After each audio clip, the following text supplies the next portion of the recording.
Yana, this is case 526 on the calendar in the matter of Reynolds versus Sue Trujillo. Thank you. You're welcome, Judge. Parties have been sworn in. You may be seated. Have a seat. Whose car was it that was damaged in the parking lot of the restaurant? It was mine. Your name is? Hillary Sue. What kind of car did you have, sir? It is a Lexus SC400. According to the complaint, because you have a counterclaim, you are in charge of the valet service at a restaurant called Buca de Beppo. That's correct. Where is that located? Huntington Beach, California. And you all went there for dinner? Yes. Right. And when you came out of the restaurant, you were advised that your car was in an accident or something happened to your car. Yes. So you went outside, and at some point you contacted Mr. Reynolds. Yes. At what time did you receive a call, Mr. Reynolds? Approximately 11:30 p.m. Where were you when you received the call? At home. Who did you receive the call from? The restaurant called me, then the valet manager called me, and then Hillary Sue called me, and then Sophie Trujillo called me. Why did you call him? Well, what happened at first when we first came out, we were never notified that the car had been damaged. So what we did is I went into Buca de Beppo's to ask what I could do, because they said they were not liable because they had a valet company that was responsible. So That's what they said. That's what they said. Now, may I please see the damage to the car? Sure. This is before the accident, this is after. Now, Mr. Reynolds, you got out of bed, I assume, and went to the restaurant. I was still up. I'm on call until the restaurant actually closes and the valet's clear. How long did it take you to get there? Less than 5 minutes. Now, jumping to what your claim is, you claim that you were assaulted, your car was assaulted, your suit was assaulted by these people when you got there. So that's your claim. And the defendants say nothing could be farther from the truth. You were really the aggressor. You got there and you were in a foul mood. You wouldn't speak to them. When they tried to speak to you, you assaulted who? Me. And then he grabbed Nico's neck. So you have a counterclaim. And you Yes. have a claim for the damage done to your car. Yes. So you got there at approximately 11:35. Is that what you're saying, Mr. Reynolds? Yes. And first you spoke to the valet manager? Yes. I assume you asked him what happened. That's correct. And did the valet manager acknowledge to you that they had somehow damaged Mr. Tsu's car? No, they did not. Well, what did the valet manager tell you? He said that the client had a claim that there was front bumper damage to their car, which they had no knowledge about. They pulled the car up right in front of the restaurant, and the customer said, my bumper's been damaged. How long have you been working for this company, sir? 20 years. And in the 20 years that you've been working for the company, how many times have you responded to situations like this where the valet person says, oh, it's my fault, I damaged the car? Do you understand what I'm saying to you? You understand the question? Would you estimate that that happens 50% of the time? No, less than that. A lot less. Very. Because that's been my experience. That very rarely do the valet people say, oh, I acknowledge that I damaged the car. That's the way the car got here. So when you spoke to the valet manager and he said, I didn't do this to the car, what did you do? I took the report from Hillary. I took pictures of his vehicle. I exchanged information. Tell me what information you exchanged. My business card. Can I see the business card? This was given to Hillary. At that point, he said that. Sorry. Okay. Did anyone ask you for your insurance? It's commercial insurance. Yes, Sophie did. And what did you tell her when she asked for your insurance? I said, we do not carry commercial insurance policies around with us. You need to call the insurance agent tomorrow, anytime between 9 to 5 p.m. And what did she say to you after you said, you have to call the office, here's my card? She became very agitated. What did she say? Well, she started threatening me, then hitting my car. What did she say, is my question. Well, give me your business card was the first thing she said. And then I was on my way to take pictures of the exit ramp, and that's when she started striking my vehicle. When you say you were on your way, what did you do? Did you get back into your car? I was in my car. What kind of car were you driving? A Denali, a GMC Denali. That's a large... Yeah, large vehicle. Large vehicle. So you didn't get out of the car when you were talking to her. Did you get out of the car when you were talking to Mr. Tsu? Yes. And then I got in my car to drive around the restaurant. When I was halfway around the restaurant, that's where Mrs. Trujillo stopped my car. How did she stop your car? By standing in front of it. And then I rolled down the window, and then she started asking, what are we going to do about this? And I said, I already exchanged information with Mr. Tsu, and that I'm going to go take pictures of the exit ramp. I've already taken pictures of his car, and then we'll connect him to the insurance agent. Then what happened? Oh, she started yelling at me, wishing that I would die on the way home. And I said, is this conversation over? Because we're not talking anymore. And then she said, give me your business card. I gave it to her. And then she started hitting my car. With what? Her fists. Go ahead. Then I got out of my car, walked around the back, And then that's where the Trujillo and Husu, there were 6 of them, slammed against me, against my car, and assaulted me. Mr. Tsu did that? Mr. Sue. What Sophie, did he do? They're all pulling and shoving me. What did Mr. Tsu do? It was a mass of hands and people. It was dark, raining. It was just Sophie when I came around. When I got out of the vehicle, it was just Sophie. When I came around, her whole family and friends ran up and started hitting and kicking me. And then what happened? There was a bunch of yelling and shouting. The valets came up, helped me get the people off of me. The valet called the police, and the police came and separated us. Can I see the police report, please? There was no police report. Why not? Because I wanted to press charges for assault, and she wanted to press charges for assault. The police said, we'll both go to jail that night. And I said, oh, I don't need any record of this because for my job, they do background reports. And I said, I was just defending myself. And they said, well, you have to explain that to the judge. So you chose not to prosecute, therefore there was no police report. Exactly. Did you go to an emergency room, sir? No, I didn't need any. So that you weren't injured as a result of any of this pushing and shoving? Not me physically, no. And the suit that you brought is to show me that your sleeve was pulled out of its socket? Yeah, they pulled on my sleeve, and they ripped my jacket pocket, which emptied all the contents of my jacket pocket onto the ground, which broke the digital recorder, which recorded the whole incident. Does it work now? Yes, it does. I'd like to hear it. I never knew at that point that he was recording me. I guess he was What recording difference does it make, right? Yeah, that's fine.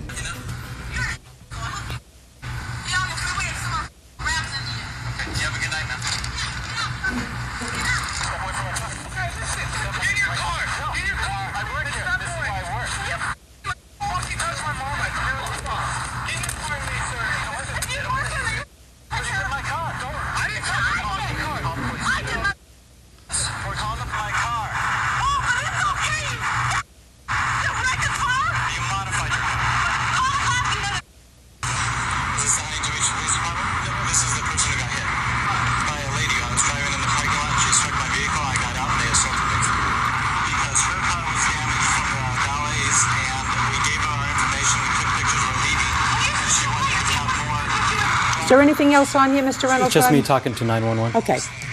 Could you turn this off, please? Okay. Now, Mr. Tsu, are you in any way related to Ms. Trujillo? No, I was working for her. Now, at the time that this incident happened, you had already received Mr. Reynolds' card.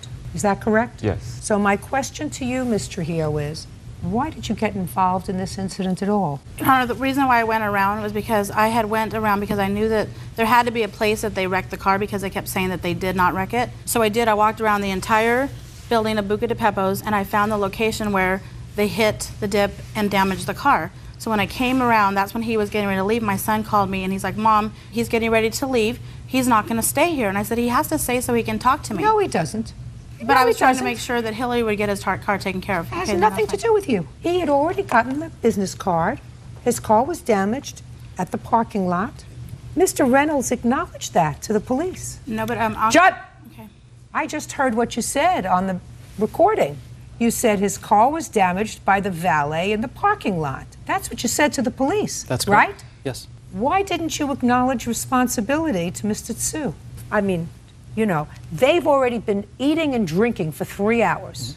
I don't know whether he was drinking. I'm not so sure about Miss Trujillo. I mean, I heard her foul mouth, and I heard her overreacting, and I heard your gait, which would have infuriated me, were at my car, where you say, you modified your car. Yes. Which means we're not responsible if you modified your car. That's not what you told the police. You told the police the valet damaged the car, which means you damaged the car. Why didn't you just say that to Mr. Tsu? I did say that to Mr. Tsu, that we are not responsible for his car since he modified it and he needs to speak to the insurance and they will evaluate it. But you are responsible. Not for a modified vehicle. Who says so? Almost all insurance policies state when you modify your vehicle, unless you go back and say, we have altered our vehicle to this extent and we'd like additional coverage, they will only cover just a stock car. Listen to me very carefully, sir. Then you have to teach your valets not to take possession of a modified vehicle. Because once you accept the responsibility of a car, you're responsible not to slam it into a pole or slam it anyplace else. And you didn't equivocate when you said to the police, our valets damaged the car. You didn't say our valets damaged the car, but it was a modified vehicle, therefore we're not responsible. I didn't hear that. I heard what you said to the police, which was, I'm the good guy here. I don't know what happened. Here I am talking in a very quiet tone to people who are a little excited. I don't know why everybody's getting upset. I came here. My valets were responsible for the damage. We're going to take care of the damage. And she just assaulted my car and assaulted me. That's what you said, in effect. The truth of the matter is, Mr. Reynolds, you were passive-aggressive that evening. All you had to do was say, it's our responsibility, because once your valets take control of a car, they're responsible. And if they don't want to accept the responsibility of a modified car, and I don't know how it was modified, and I don't care, then they don't accept the responsibility. They say, you'll have to park that car yourself. I've been to Buca di Beppo, not in Huntington Beach, but I've been there. You can either valet park your car or you can park yourself, right? That's correct. So you say, we're not accepting responsibility for your car? Park yourself. You chose not to do that. You chose to accept the responsibility for his car, so you're responsible. Now, you behaved badly, Miss Trujillo, but I'm going to hear you. I did, ma'am, and I apologize. You behaved badly. Wasn't your business. You had the business card. There's no question in my mind that you hit his car. Basically what I did when he was coming around, he was going to take off again, and I was close to his car by like the back wheel. So what I did is I hit the back window with my hand, and I did touch his vehicle. I did.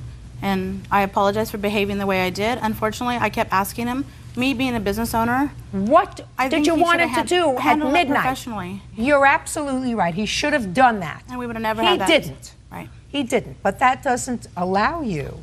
Does not allow my language. No, it does not. No. And I apologize. I want you to tell me what happened when he got out of the car. So what he did is when he got out of the car, he's like, step away from my vehicle, step away from my vehicle. Did you? Yes, I did. And then that's when he got his hands like this. I never touched him, never. My language may have been very bad, and I apologize again, but he pushed me away. And you can hear it on the tape, that's when my son Nico came in and said, hey, do not touch my mom. And so Nico's separating me, and he's separating Lonnie. So he put his hands on both of you? On both of us. And I have pictures here to where he put his hands on my son's neck. Can I see that, please? And also the necklace that he broke off the night that it happened. Tell me about when you put your hands on his neck, Mr. It was in Reynolds. self-defense, pushing them away from me. If you listen to the tape, you can actually hear them kicking and hitting me if you listen closely. If they were to hit and kick you, sir, you would have had injuries. Not necessarily. I was standing between me and the car, pushing these massive people away. Listen to me. You told me a moment ago that there was just pushing and shoving and no injuries. That's why you didn't go to the hospital. That's why you weren't injured. There was pushing and shoving. Now you're telling me that there was kicking. Yes, I had a footprint on my pants. I don't see any injuries. I see injuries to his neck. I didn't have any physical injuries to myself. How did the injuries to his neck happen? Pushing him away from me and getting him off of me. Now, when did he come over to you, sir? Before or after you put your hands on his mother? Before. As I rounded the back of the vehicle is when they got me. No, I don't believe that. I don't believe that for a minute, Mr. Reynolds.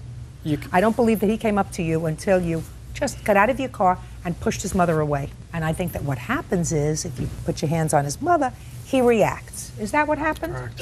He shouldn't have done it. You shouldn't have put your hands on his mother. Touching your car is no excuse for putting your hands on his mother. You didn't hurt her, but you put your hands on her first. How much is it going to cost to fix your car? We have an estimate here from Lexus. It's $1,847.58. And I have a counter estimate that shows it's a fraction of that to fix the same vehicle. From Lexus? Yes, from Lexus. Oh, I'd like to see. Yes. Here's the pictures of the car, and that's including the aftermarket parts and the stock parts. I don't know what it means, aftermarket parts. He modified his vehicle by putting a bumper that hangs real low up front for looks. Did you do that? No. No. You want to know something? I drive a car that has a low bumper too. It happens not to be a Lexus. Do you know how many times the bumper gets pulled off and cut like this? Twice so far. I have pictures showing how low his car is to the ground. I don't care. It doesn't make any difference, sir. I just told you. Okay. I just told you. You're responsible. If you don't want to accept cars that are modified, he says he didn't do it. Maybe he bought it that way. Who knows? If you don't want to accept it, train your people not to accept the cars and tell them to park elsewhere. Once you accept a car, you accept it as it is. So, you can't double talk me, Mr. Reynolds. You are legally responsible, and they can take the car wherever they like to have it fixed. This is not an estimate that you just gave me. Lexus estimate is an estimate. And that's about, unfortunately, what it costs for a new bumper. I can tell you that because they tried to get that from me, from my car, till I explained to them that this was the 20th time that it had happened to a car that I knew about. And I said, if you have a design flaw in your car, that's your fault, not mine. Anyway, this is your fault, not his. And you have to take care of it.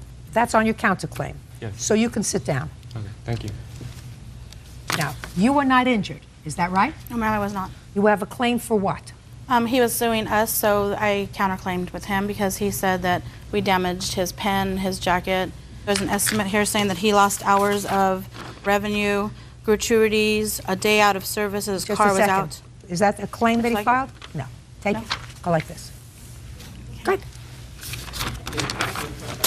Perfect. Mr. Reynolds had a job, and his job was to calm the situation that day. I don't think that he did that. I think that he spoke in a monotone voice, which at some point can be very irritating.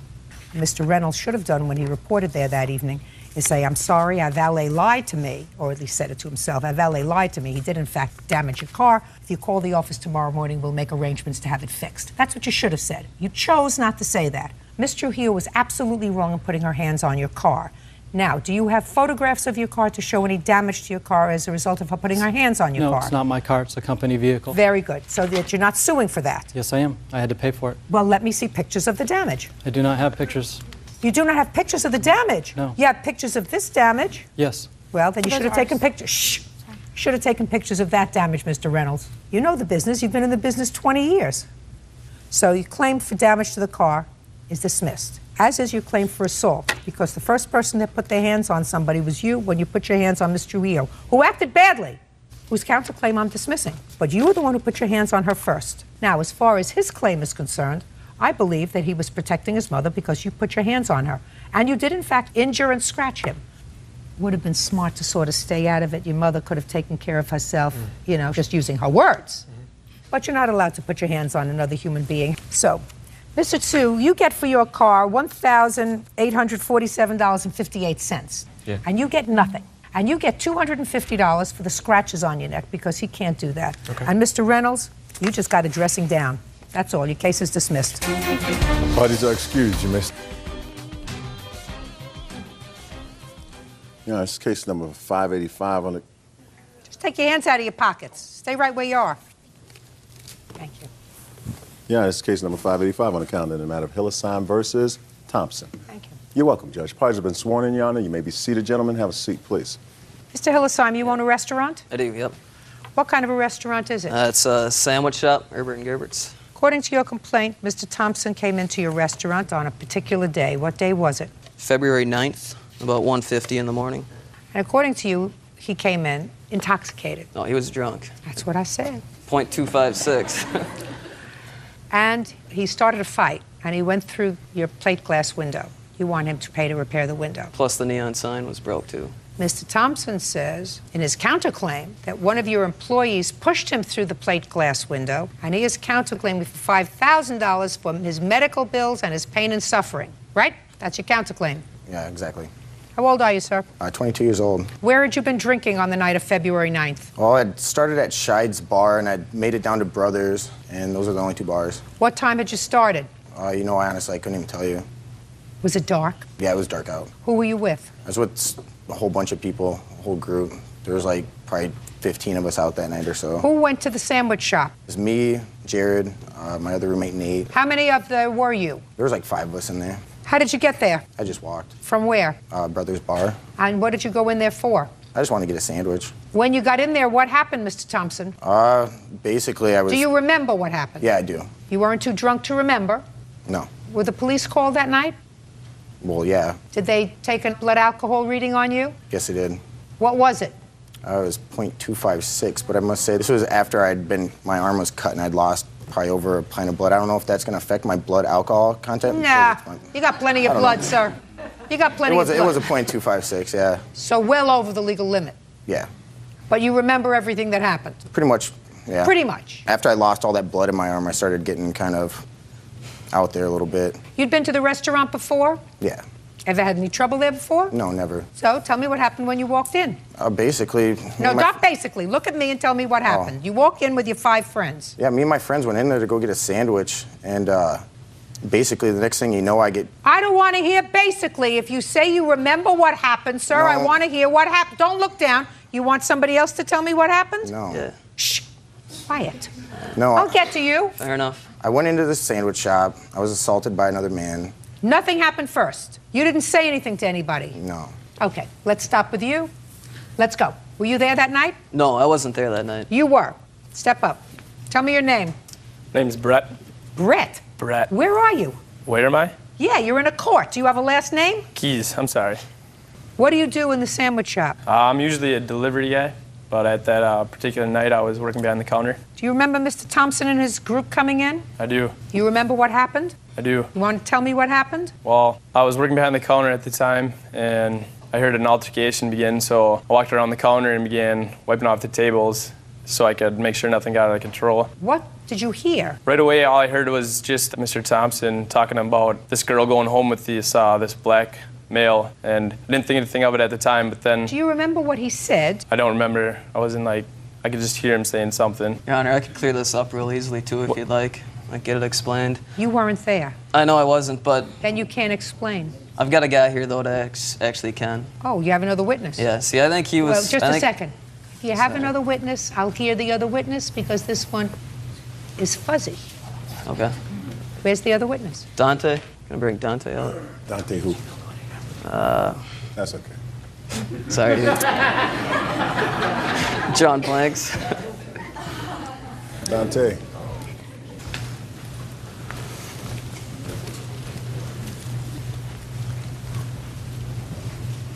Here's your right hand. You swear to tell the truth in these matters? I do. State your name for the record. Dante Pettis. Mr. Pettis, I assume you were in Mr. Hilsheim's restaurant Yes, ma'am. on the evening of February 9th. Yes, ma'am. Were you eating there? I wasn't actually eating there. Me, two female friends, and another male friend of mine, they were actually eating. We were waiting for a cab at the time of the altercation. Can you tell me what happened, if you remember what I happened with Mr. remember Thompson? very well. As we sat at one of the booths, he came up and was making comments towards, racially, saying, why are you going home with these guys or whatever? The only thing they're going to do is, sleep with you tonight and then never call you and things of that nature. So he was addressing this group that you were with? Yes. Was he using any words that were negative? It wasn't actually the words that was negative, it was just the demeanor of which he was using them. How far was he standing from your table when he said that? Oh, at that time he was maybe right at the end of the table. So what happened next, Mr. Pettis? I was a bouncer. I've been a bouncer in the city of Winona, so I know how to kind of diffuse the situation. So me and the two young ladies decided to go outside just to wait for the cab out there. And one of the young ladies walked back in, and I saw her say something. I don't know exactly what she said. I don't know who she was talking to or whatever. So I walked in following that. Next thing I heard was, oh, you think I'm racist? You think I'm racist? I'm the wrong MFer, to be called racist and this and that. Next thing... Who was saying that? He was. Then the next thing, he swung at me. Swung at you? Yes, he took two swings at me. I retaliated. Take hands out of your pockets. I actually retaliated. I hit him a couple times, and that's when Brent kind of came from behind the counter already or whatever. He tried to defuse the situation or whatever, and the young man over there was pretty drunk at the time, and he slipped through the window. You don't remember any of that, Mr. Thompson? Any of that just went on? I do remember some of that. Well, how come you forgot all about that when you were telling me what happened? The next thing you knew, you said you got... When I asked you what happened, you said you walked in, and the next thing you knew, you got pushed through a plate glass window. You forgot all about this whole thing. See, I didn't know. I thought I was coming here today to pretty much go to court over me getting thrown through the window. I didn't know if any of this stuff was going to be part of it at all. What do you mean you didn't know that was... I didn't know. Pretty much what I thought it was like that. The only thing that I was pretty much going to come here to pretty much argue was just the fact that I was thrown through a window unreasonably. Well, just a second. Mr. Thompson, there were events that led up to that. You didn't walk into a restaurant and order a tuna on whole wheat toast, and somebody said, I don't like people who order tunas on whole wheat toast. He'd go through a plate glass window. There was something that transpired. Plate glass window in a store. Carl claims he was pushed through the window by one of Nathan's employees. So when I ask you what happened... You know, Your Honor, this is so ridiculous that I can't even believe this is... No, what's going on right now, Your Honor, is all these guys know each other. Everything that he said is flipping everything around. They're flipping it upon me. I didn't say anything racist to him at all the whole time. There was nothing of the sort. I don't even know who was yelling out the door or whatever. And all of a sudden, the next thing you know, Your Honor, I'm sitting there, and he left to go outside, and he comes back in, and I get blindsided hit. That's what happened. That's how the fight started, and then I retaliated after that. And when you retaliated, what happened? Nothing. I just was defending myself on it. He came in, he blindsided, hit me in the face. I didn't even know what was going on, and I was just a scramble after that, pretty much. I'd love to see the video because I understand that there's a tape. Yeah. But take your hand out of your pocket. Wouldn't have had any trouble, Mr. Thompson, if you weren't drunk. Listen to me, sir.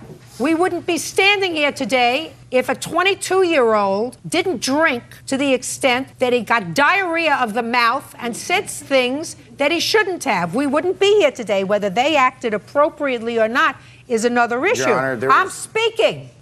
The problem emanated from the fact that you lost control of your ability for reasoned judgment by drinking too much. And if you didn't, you wouldn't have gone through a plate glass window and you wouldn't have had any problem. The problem started with you.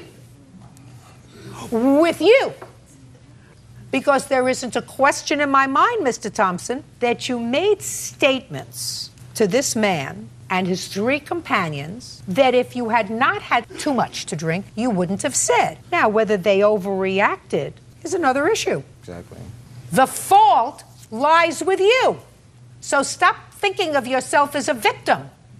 How long have you owned the sandwich shop? 5 years. How many times has somebody gone through your window? First one. You think it's an accident that the first person that went through his window had a 2.56 blood alcohol reading?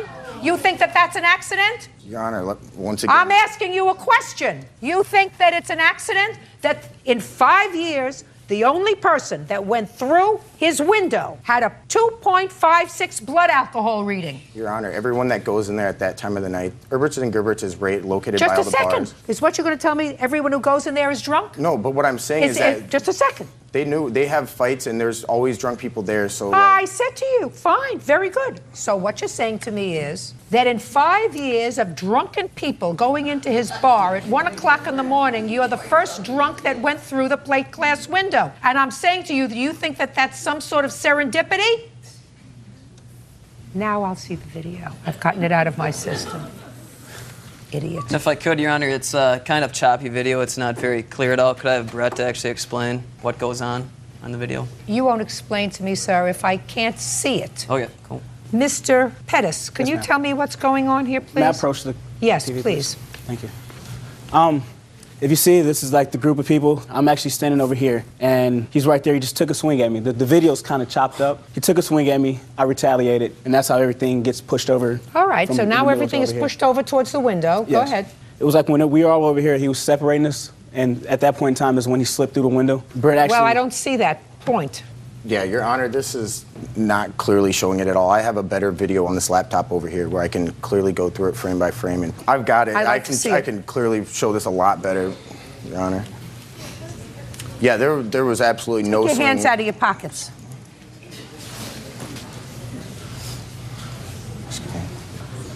Excuse me. Okay. Let's see here. It goes frame by frame. Okay, you see absolutely everyone's just chilling. No one's really, I mean, he's just sitting there. There's some But you people. get to the point where you're going through the window. Yeah, exactly. I'm getting to it. It's frame by frame. You see Brett walk over right there. Right here, you see Brett grab onto me and he grabs me and like kind of like does a throw through the window a little bit. I don't see that at all. There I am right there. I wasn't stumbling drunk, Your Honor, not one bit. And I just get tossed and watch him follow me through there. Not only does he do that, he keeps throwing me around. Watch him. I don't see him throwing I'm still you. getting thrown. That's me right there getting thrown around by him still. Look at him. Does it look to you, sir, as if you keep trying to move forward as he's trying to He's take trying to you go back back? at Dante. That's after I'd already So I was been through the holding back window. again. That's after I'd already been through the window, though. And he still kept on Just a me. second. Yeah. So after you've been through the window, you're still off trying to get Dante? Is No, that what not happened? at all. Well, no. that's what looks as if no, it's not happening one here, bit. sir. No, not one bit. That's not it at all. Take it back. Excuse me. That is not one bit. He grabbed Yes. me and started dragging me. After this altercation, after he went through the window and he was still trying to come at me, that's when Brett had him like trying to restrain When him. he went through the window, was he outside or inside? Well, he fell into the window. He was like his lower half was still inside of the store, but the upper part of him was kind of outside the store. Got it. So when he got up, because I he saw him get up he got pulled inside back the in. store. Yeah, he was coming after me again. My buddy that That's was what I still in saw. there pushed me outside, grabbed me, made me go outside, and was like, just telling me to leave. That's when his other friend decided to come out, and I guess he had a few choice words for me, and he wanted the altercation to continue. You were there? Yes, ma'am. Up. Now, Mr. Orr, how many people got into an altercation that night? 2. How many people from your group? 1. Who was that?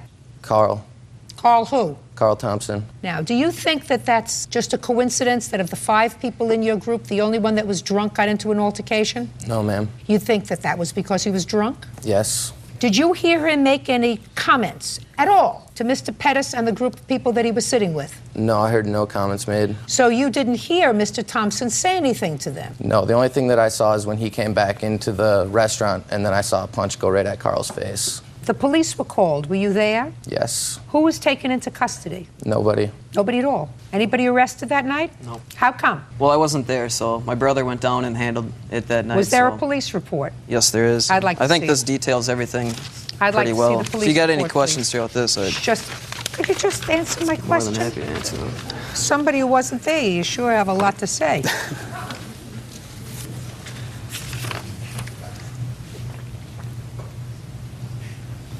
Mr. Orr, you remember speaking to a police officer that night? Yes.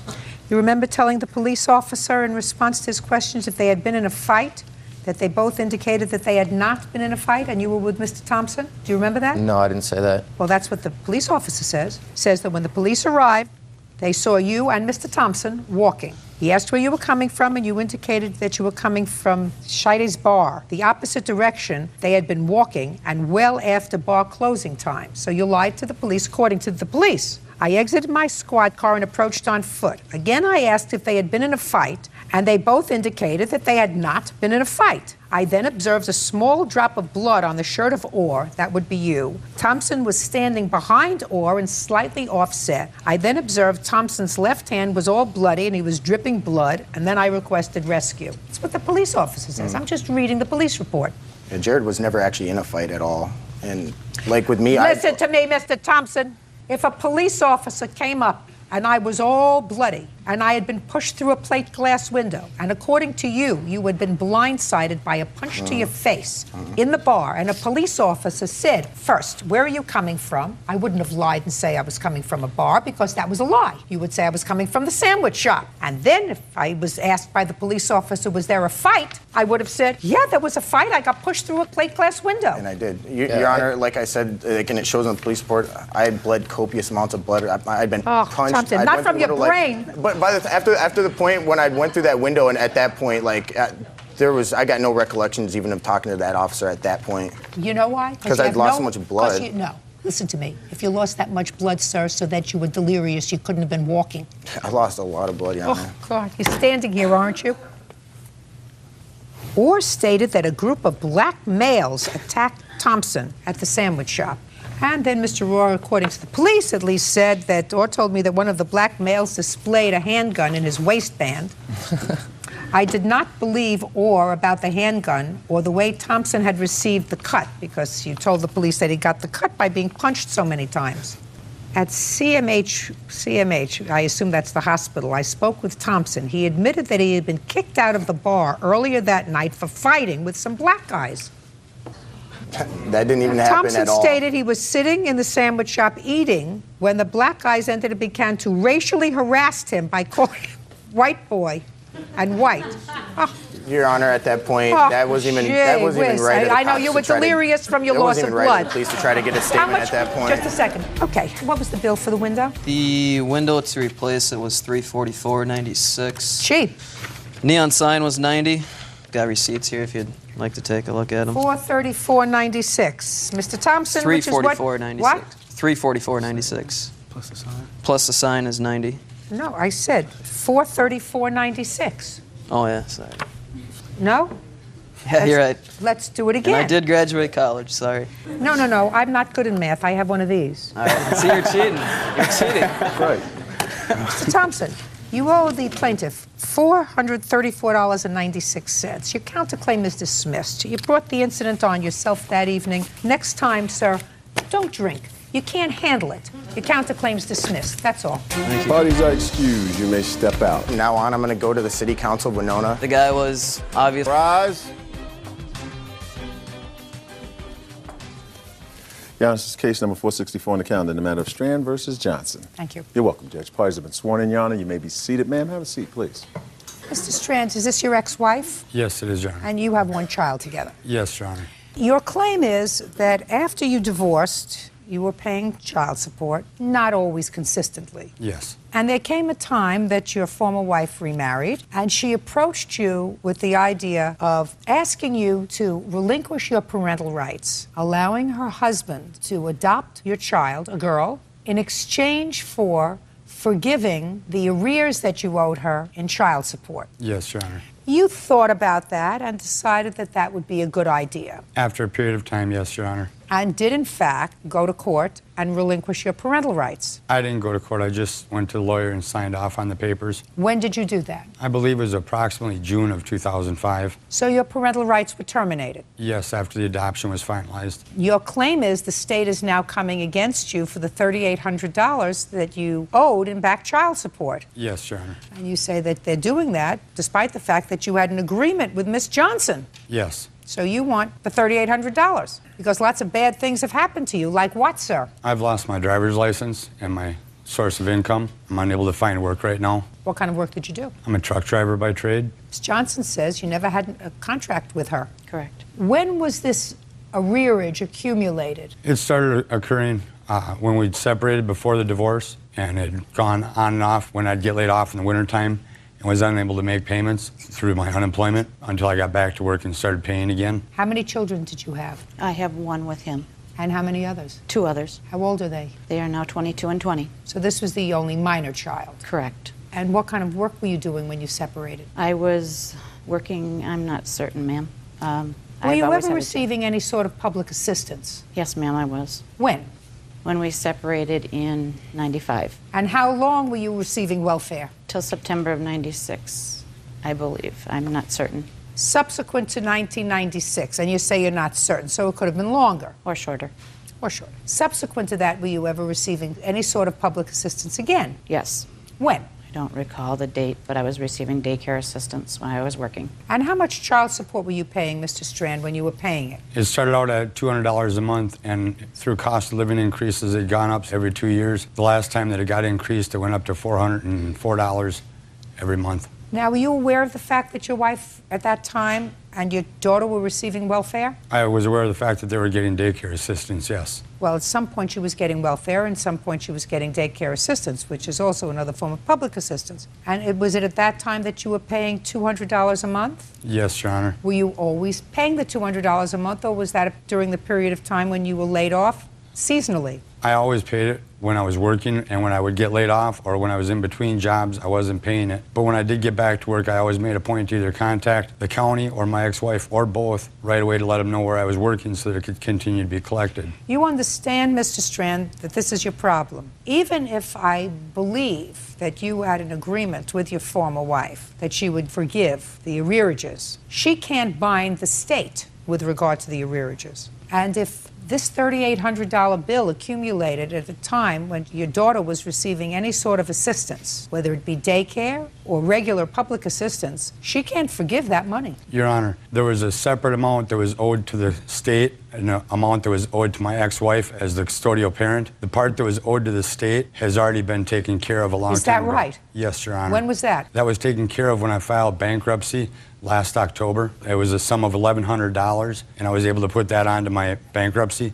So the $3,800... So the state's never been paid? No, the state was paid while I was paying child support. So much would go to my ex-wife, and so much would go towards what was owed to the state. I thought you said that money was discharged in bankruptcy. Not all of it, just what was owed at the time that I filed my bankruptcy. Yes. So the state did not get their $1,100. You just had it discharged in bankruptcy. Yes. Why didn't you add this money? Because you're not allowed in the state of Minnesota to discharge child support until it gets turned over to your ex-wife or to collections as a debt owed. Now, why, Miss Johnson, do you think that your former husband agreed to terminate his parental rights? Your Honor, I believe that he looked at her as a dollar sign, and he was never keeping employment nor paying his bills, and he just felt that this was an easy way to get out of his obligation. Well, you asked him to do that. I suggested it, yes. No, you asked him to do that. You approached him.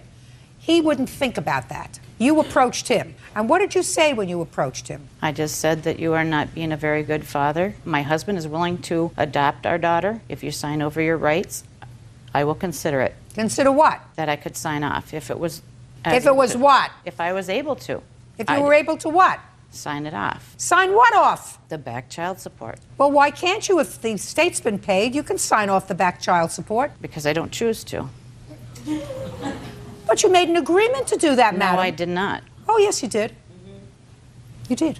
Because I don't believe that under those circumstances he would have gone to your lawyer. By the way, who paid his lawyer? I don't know, ma'am. I didn't have a lawyer, Your Honor. Whose lawyer did you go to? Mine. I went to her lawyer to sign. Oh, so you went to her lawyer. Yes. Made an appointment for him to go to see your lawyer. He made an appointment, yes. Who you paid. Yes. Miss Johnson, I don't believe you.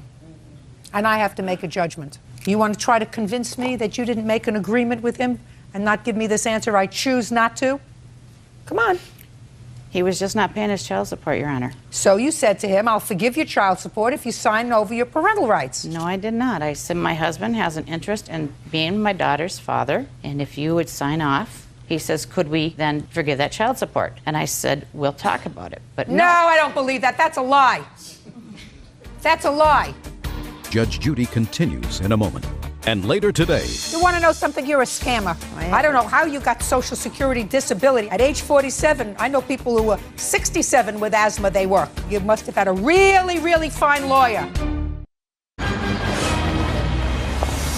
real cases, real people. Judge Judy.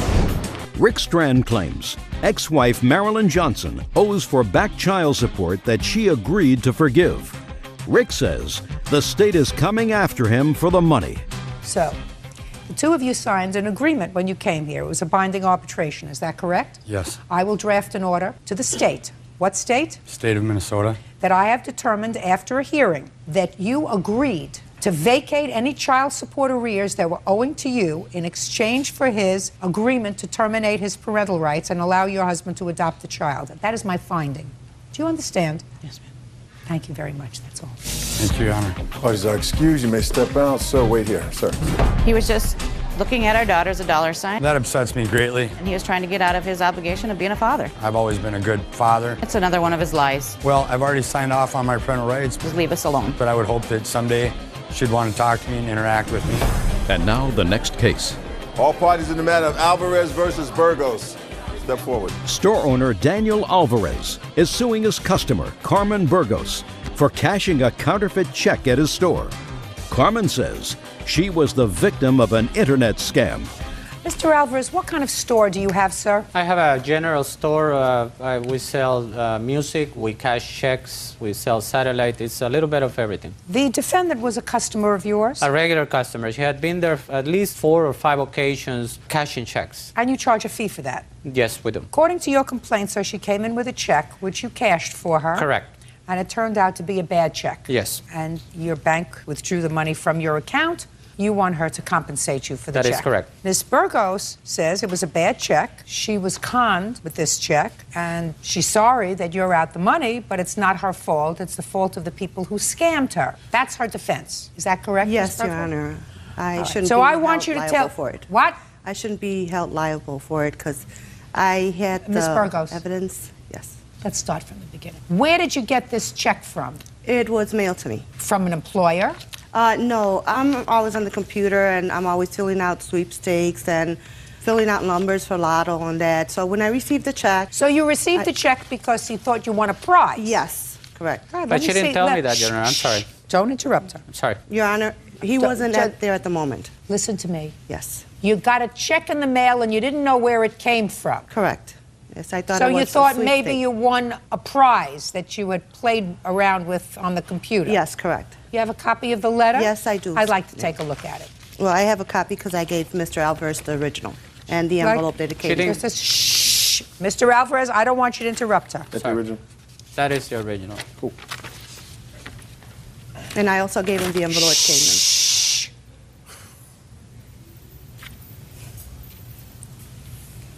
Now, this letter says that you won the North American Ballot Sweepstakes. Correct. And it tells you to call Debbie Baum in Canada. Yes, Your Honor, and that's who I called. Just for my own information, when you called her, what is it that you claim she said to you? Well, I called her because at first I, Joe, tell me, just answer my question. I asked her about that I had received a check for a sweepstake for the sum of $2,900. And she told me yes, and I told her, well, it says here for processing. She goes, oh, no, that's no problem. You could go ahead and change. That's part of what you have won. There's 72 people that are in with it. I read the letter. There's 72 people that are going to share in $1.8 million. Right, and that's just the beginning of it, so you could go ahead and cash it. Cash So it. that's right. Fine. I went to you have Mr. a copy of the check? Yes, I have I'd the like original. to see it. Oh, you have the original? Yes. Love the bank to see returned it to me. Love to see it. Shh. So you took the check into him? Yes, correct. To cash? Yes. Like I've taken other checks. State Employees Credit Union of Maryland, Inc. Well, I have to tell you, this certainly looks like, to my untrained eye, an official kind of check. Exactly. Correct. That's why I went to him and I cashed it. Miss Burgos, I got it. You thought you woke up and it was your lucky day? Yes, correct. Bird, take a look at this. An interesting looking check? Right? Wow. It even says official check. It even says Correct. official That's check. why I and, just a minute, and they don't even ask you to do anything, like Correct. send them That's back why- half in this letter. That's why I was like... Don't, I'm speaking. Don't bother me. They don't even ask you to send back half. You know, sometimes say, send us $500 as a processing fee, and they just say, here's your $2,900. Does it in the back? Yeah. She signed it, and it came back that it was suspected counterfeit. In any event, you gave her the money. Yes, I did. You have proof of that? Just from the bank when they took the money out because... I'd like to see it. Now, when you were notified by the bank, Right. yeah, they charged your account for $2,950. Correct. Okay. Now, when did you cash the check for her? On what date? Around the 14th of November. And the bank returned the check to you when? They didn't return it until the 20th or 21st, but they notified me 2 days later. So they on the notified me. 16th. Correct. And when did you I'm sorry, Your Honor, notify? it was after that. Stop talking out. This is not a tea party. Now, when did you notify Miss Burgos? That same day. On the 16th, Exactly. 2 days later. Exactly. How did you notify her? I called her son-in-law because I know her son-in-law very well, and I called him up and I asked him to bring her over. And when did he bring her over? That same day. On the 16th? Exactly. Okay, now tell me on the 16th what you said to her and what she I said. told her, Miss Burgos, this check has returned counterfeit from the bank. And she said to you? I didn't know, and she produced this letter. Good. Correct. I said I Just- didn't just know. So why didn't you return the money to him? At the moment, I didn't have the money. I had paid some of debts that I had. Just So a second. I- What difference does that make to him? Put your hand down. First of all, it's 2 days later. It's not 2 days later, Your Honor. It was more than 2 days How later. many days? It was about 4 or 5 days later. 4 days later. Correct. Show me what debts you paid. Well, I had some medical bills that I had to pay, so I went. Just a second.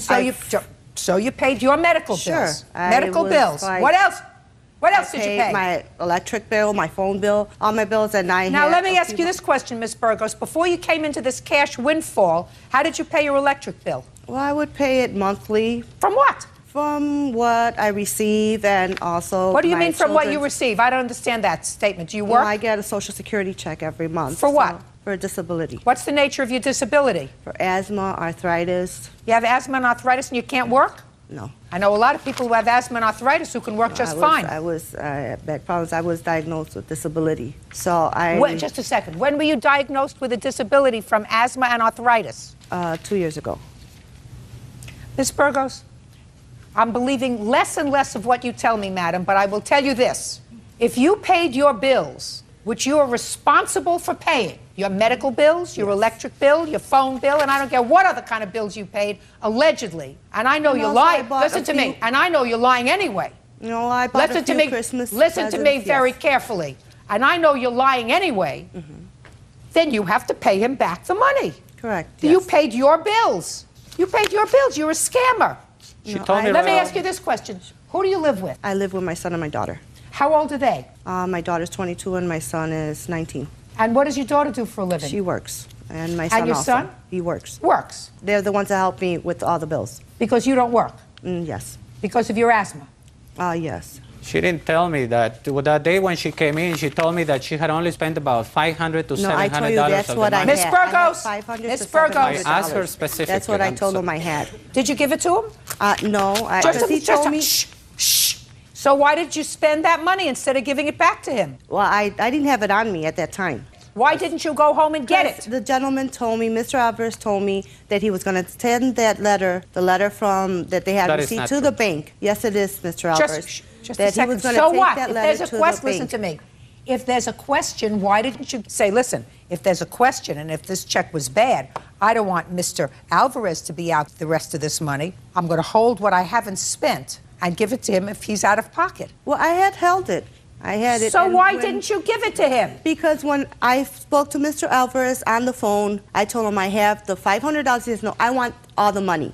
That's what he said. That is and I true? says, well, I don't have all the money at the moment, okay? I could give you at least $500 at a time. He said, no, I want all the money at the same time. You want to know something? You're a scammer. It was. You've been scamming no. Social Security in all probability for the No, last I 2 haven't. years. I I don't know haven't. how you got Social Security disability. How old are you? I'm 47. 47. I know people who are 67 with asthma, they work. Oh, I am disabled. You must have It- had a it was- really, really fine lawyer. You owe him $2,950, Miss Burgos. You were a scammer, and you knew you not did the a wrong scammer. thing as soon as he told you that that check came back. Yes. I'm People not a very scammer. rarely get windfalls of money from the internet. Very rarely. I'm not a Don't scammer. look like this to me. I'm I not a don't scammer know. because I don't know that how I letter, got that Social check. Security disability. I don't know where I got this check from. I don't know. Well, now you know that this man who was doing you a favor cashed your check and got penalized because of your stupidity. He got penalized. But you said, listen, I got the money. Let him go after the people. I Let him told go him not after. to I'm spend the money. speaking. No, I didn't. Let tell him go I after didn't the think people. That way. I did not think that way. Well, then you did should not have think returned the that way. money that you hadn't spent. Okay, I did not. He didn't want the money that I had not spent. So you spent All the he rest. Just a said- no, second. Hey, I still hey. have the $500. You're supposed to set an example, Miss Burgos, for your children. You're not supposed to be a scammer. I'm not And a scammer. yes, you are. Yes, you are. And you believed in getting something for nothing. No, I and have you put never him in a believed very that getting precarious nothing for position. nothing. You've got a lot of nerve. I've never. You've got a believed lot I of would nerve. get Your children something for should nothing. not. Your children are not going to be proud of you after today. Judging for the plaintiff in the amount of $29.50. That's all. Step out. Parties are excused. I don't think it was right because I am not. Thank you. You're welcome, Judge. Parties have been sworn in. You may be seated. Ma'am, have a seat, Oh, please. that's interesting. Mr. Herring, you and Mr. Chavez share a girlfriend. Not at the same time. No. She was your girlfriend, then she was Mr. Chavez's girlfriend, then briefly she was your girlfriend, now she's back with Mr. Chavez, and if my reading of these documents is correct, this would be the lovely Jennifer. And according to your complaint, despite the fact that you had not been together, according to you now, for a year and a half, you had some mail for her. Yes, ma'am. So you took her to her house. Yes, Your Honor. And when you got to her house, there was a confrontation with Mr. Chavez. And according to you, Mr. Chavez was arrested. Yes, Your Honor. You bailed him out of jail, Yes, Your Honor. even though he assaulted you, Yes, Your Honor. on his promise to pay you back the bail money, which he has not done. Yes, Your Mr. Honor. Chavez says you felt terribly guilty about what happened. You came, bailed him out of jail. There was never any promise to pay you back. All very peculiar. Mr. Herring, did you know Mr. Chavez before this incident? I met him through Miss Jennifer Berger, but I have not known him prior to her relationship with him. When did you and Miss Berger terminate your relationship? January 2006, maybe somewhere in that area. Is that right, Miss Berger? No. When was it? It's over 2 years. I've been with Don for over 2 years. So No, don't look at him. Look at me. I've been with Don for over 2 years, so it has to be. Okay. You lived together? Yes, we lived together at one time. How long did you live together? About 2.5 years. What kind of work do you do, Mr. Herring? I'm a stockbroker, venture capitalist. What kind of work do you do, Mr. Chavez? Hardwood floors. What kind of work does the lovely Jennifer do? She doesn't. She doesn't do any kind of work. Well, she doesn't have a job. She's a full-time job. Yes, very much so. Now, you last lived together with Jennifer 2 years ago. We still share a residence occasionally. What does that mean, sir? Basically, she still has a lot of her things at my house. However, she does see Mr. Chavez from time to time, and she goes over there and spends some time, and then for whatever reason, then she comes back and stays at my house. We've become very good, close friends, and so she always has a place to stay in the event that she needs a place. But you said you didn't talk in 2 years. Stand up. I didn't say that. I didn't say that. I said we haven't been together for over 2 years. No, you said you hadn't talked in 2 years. I didn't say talked. What? I didn't say talked. Misunderstanding. You said you haven't been together. Right. In 2 years. But during the 2 years, I've been over the house. I'm mostly with John. Mostly with your boyfriend. Now, you live together as a boyfriend and girlfriend? It's been on and off-ish. What is your legal residence? With Jim. Mr. Herring. Yeah. You are three of the weirdest people that I've come in contact with. It's very, very long time. It gets weirder. It's ridiculous. The whole thing is ridiculous Well, unless there's absolutely. something that I'm not seeing here. Absolutely ridiculous. All right, miss, when did this incident happen? When you went over to take Jennifer, the lovely Jennifer, some mail, according to you, that had come to the house? I don't know the exact date, Your Honor, but it was probably about the 7th or the 6th of March. Of what year? Of this year. Go ahead. And then I bailed him out on the 10th of March. Oh, what happened when you went over there? Well, when I went over to give her her mail, I called her and let her know I was coming by. She had a driver's license, her registration to her car, etc. She'd been gone for about 4 or 5 days. So I went over and I knocked at his door, and she answered the door. She came out, and I gave her her mail. I said, I'm going to be leaving. I don't want any confrontations with Mr. Chavez. Why should you have any confrontation with him? Because I've had him in the past. Go ahead. And so I started to walk away, and she came out and talked with me for a minute, and then he came out and got right in my face and started to assault me. And at that time, I turned around and I told him that I was going to call the police. I went out to my car and I called 911. The police came. They talked to me for a few minutes. Then they went down and talked to Mr. Chavez. And apparently the conversation was that they could decipher who started the fight, so to speak.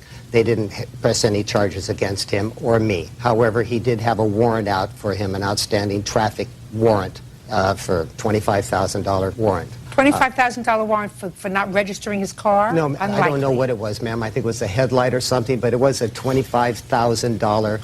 You must have really ticked off a judge, Mr. Chavez. So they arrested him. I'm speaking. Yes, so they arrested. I'm speaking. Yes, ma'am. Mr. Chavez, you must have really ticked off a judge to put $25,000 bail on you for a broken headlight. It was for no registration on the vehicle, driving with out of driver's license in possession, and no proof of insurance. And when did you receive this violation? 2004. But I was working for a guy that owned a car lot, and I was driving one of his vehicles back to the lot and got pulled over. And I, from the understanding that his dealer plates were not currently. What do dealer plates have to do with your not having a driver's license? Well, I just didn't have it in my possession. Mr. Chavez, I've been in the justice system. How old are you? I'm 42. Not quite as long as you've been on this earth. But a $25,000 bail on what amounts to nothing more than driving without registration for the car doesn't sound kosher to me, Mr. Chavez. Do you understand what I mean? Oh, no, I understand what you're saying, but it was because of his dealer plates that were on the vehicle, and the dealer plates were supposedly not up to current registration. So. Yes. Judge Judy continues in a moment. This whole thing is very, very bizarre. And your visit to the jail is even more bizarre. And the fact that you fronted money for his bail is even more bizarre. And later today. How many children do you have? 3. You're expecting another one? Yes. How old are you? 21. You have enough children. Did anybody ever tell you that? Everybody. So add my voice. Ex-girlfriend's boyfriend, John Chavez, owes for a loan to bail him out of jail. John says it's James's fault. He was arrested in the first place. Oh. So they took him into custody. Yes, ma'am. And tell me how it came about that you went and bailed him out, Mr. Herring. I just, for whatever reason, decided to go down to the L.A. County Jail to talk to him. I wanted to find out why he had such animosity towards me. You mean you wanted to find out that question? I can tell you the answer to that question in a second. The lovely Jennifer. Yes, well, yes, ma'am. But I wanted to find out for myself why there was just such anger and so on and so forth, because I did not have any anger towards Mr. Chavez at all. If Jennifer wanted to see John or be with him, I had no problem with it. You may not, but he does. Yeah, apparently. So I went in there and I talked with him, and He... You live in Los Angeles, is that correct? Yes, ma'am. Right. It's all very strange here. Go ahead. So I was visiting with him, and he'd been in for 2 or 3 days at that point in 2 or time. 3 days on a traffic infraction. He pleaded with me and begged with me. He even started to sob. He begged me to post bail for him because of his daughter. He also promised at that time that if I bailed him out, he would most definitely pay me back. Go ahead, Mr. Chavez, let me hear. That's all untrue, you know, and I'm not scared of saying that I cry, but I'm not going to be crying to him, all right? That's first off. Second off, No, just tell me what happened. when he came to visit me, he wanted to know why there was such animosity and what he could do to not have the animosity between us anymore. And I said, well, you don't want no animosity? Bail me out. He bailed me out, and that was it. And when for the first time did he ask you for this money back? Actually, he asked Jennifer to give me a letter, but she never gave it to me. Why? Why didn't you give it? I said I wouldn't. I didn't receive it from him. Your Honor? He asked me to give him some papers, but I didn't want to get involved. I said, this is between the two of you. You deal with it. I'm out of it. I wasn't going to serve. It was, I think, to serve him. When was your next court date? March 12th. And what date did he bail you out? Do you recall? Do you recall, sir? March 10th. March 10th. And you had already been there for 5 days. Yes, ma'am. Had you been in jail before, Mr. Chavez? Yes, ma'am. Same jail? Yes, ma'am. For how long? 30 days. And did you do the 30 days? Yes, ma'am. So, doing 5 days must have been easy. Yes, ma'am. Mm-hmm. Mr. Herring? Yes, ma'am. I don't believe he promised to pay you back. I believe him. I believe him when he says that you said to him, what can I do to make this right? And he said to you, bail me out, and you did. Because I don't understand why, if the lovely Miss Jennifer had gotten her license and a registration for her car, you drive a car? Huh? License is suspended. For what reason? For driving under suspended license. Your license is suspended for driving on a suspended license? DUIs. And DUIs. Combination of the two. You people are all too confusing and I'm much too old. I've got 3 DUIs and 4. Mr. Herring, you can't have it both ways, sir. If Jennifer is with Mr. Chavez, and she's clearly with Mr. Chavez, I suggest that you cut all ties with her. I don't know what Miss Jennifer is doing for you that allows you to believe that someone who is living with somebody yet has an avenue to come back to live with you, you know, as sort of a safe haven. You're a safe house. This whole thing is very, very bizarre. And your visit to the jail is even more bizarre. And the fact that you fronted money for his bail is even more bizarre. And I'm a very easygoing, you know, meat and potatoes Brooklyn girl. I don't get all this mishigas. Your case is dismissed, Mr. Herring. That's all. Parties are excused. You may step out. I just feel it was unjustified. I'm happy with the decision. She kind of lives there, but she stays somewhere else from time to time. It's absolutely ridiculous. She's a free bird. She can do what she wishes. I'll take it one step at a time. I'm going to be on my own. And now the next case. All parties in the matter of Ross versus Ross, step forward. Shauna Ross is suing her cousin, 21-year-old Pauline Ross, for the value of a state-issued check. Shauna claims Pauline kept money that was intended for her. Miss Ross, the defendant is your cousin. According to what I've read in your complaint, she had had some trouble with Child Protective Services. And there came a time that you agreed to watch her children in exchange for a state check for watching her children. Yes. You watched the children. She got the state checks, 2 of them, according to you. Yes. She cashed them both and did not give you any money. Miss Ross says that you only watched the children a little bit. Her boyfriend watched them more than you did. So she kept the money, and she's got some countersuit about you calling Child Protective Services and making some false allegations about her after all this went down. What's your first name? Pauline. Pauline, how many children do you have? 3. You're expecting another one? Yes. How old are you? 21. You have enough children, Pauline. Yes. Did anybody ever tell you that? Yes. Who else told you that? Everybody. So add my voice to the rest of the pack. You have enough children, there are other things to do in your spare time. How old are your children? They're 1. You have to think about this? No, 1, 2, and 3. And who's the father of your 1-year-old? Dion. And who's the father of your 2-year-old? I don't know. And who's the father of your 3-year-old? Dion. And who's the father of this one that you're going to have now? His name is Nick. And how long have you been with Nick? 9 months. Judge Judy continues in a moment. If you people don't think that I understand that this is just another scam on the state, you're wrong. I got it.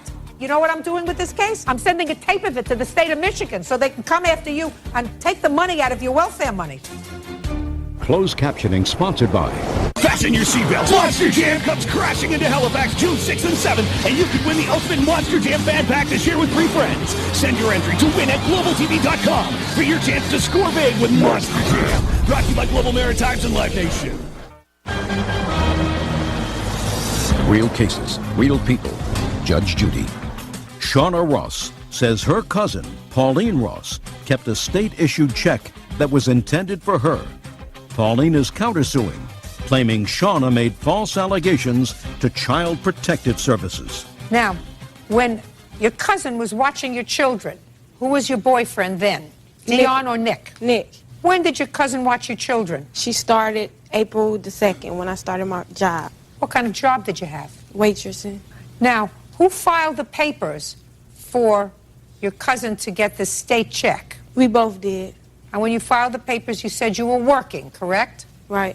And you were receiving welfare. Yes. So they said, well, maybe they can cut some of this welfare money by giving you money to pay a babysitter to get you back in the job force, which Yes. will hopefully keep you out of the baby-producing business. How much did you receive in checks? Because the checks came to you, right? Right. How much was the first check? The first one was $768. And what did you do with that check? I moved into my house. So you used the money for yourself? Right. And how much was the second check? $384. And that was a babysitting check? Yes, it was. Well, Miss Ross, you don't get paid for babysitting for your own children. No. And Nick doesn't get paid for babysitting for your children because he hadn't filled out the papers. Right. So who do you think was entitled to that money? Her, but not her, because she wasn't watching the kids like she was supposed to. And then April 12th, I got laid off. They cut my hours due to complications of my pregnancy. Yeah. So But how she was many still hours in- did you in fact work? 20 hours per week. How After many the weeks 12th. did you work?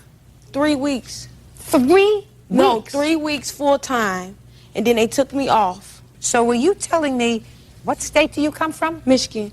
The state of Michigan gave you $1,152 for 3 weeks worth of babysitting? No, no. You're Well, not you got the understanding. 2 checks just for babysitting money. Right, ma'am, she was calling in hours that she Could wasn't I- watching the kids. Just a second. I understand that, but you have to sign off on it. I called Miss my- Ross, Pauline, Yes. you have to sign off on it. This is yet just another scam. If you don't think that I understand that this was just another scam, I have do. the paper saying that I called and said my hours were reduced. It's right here.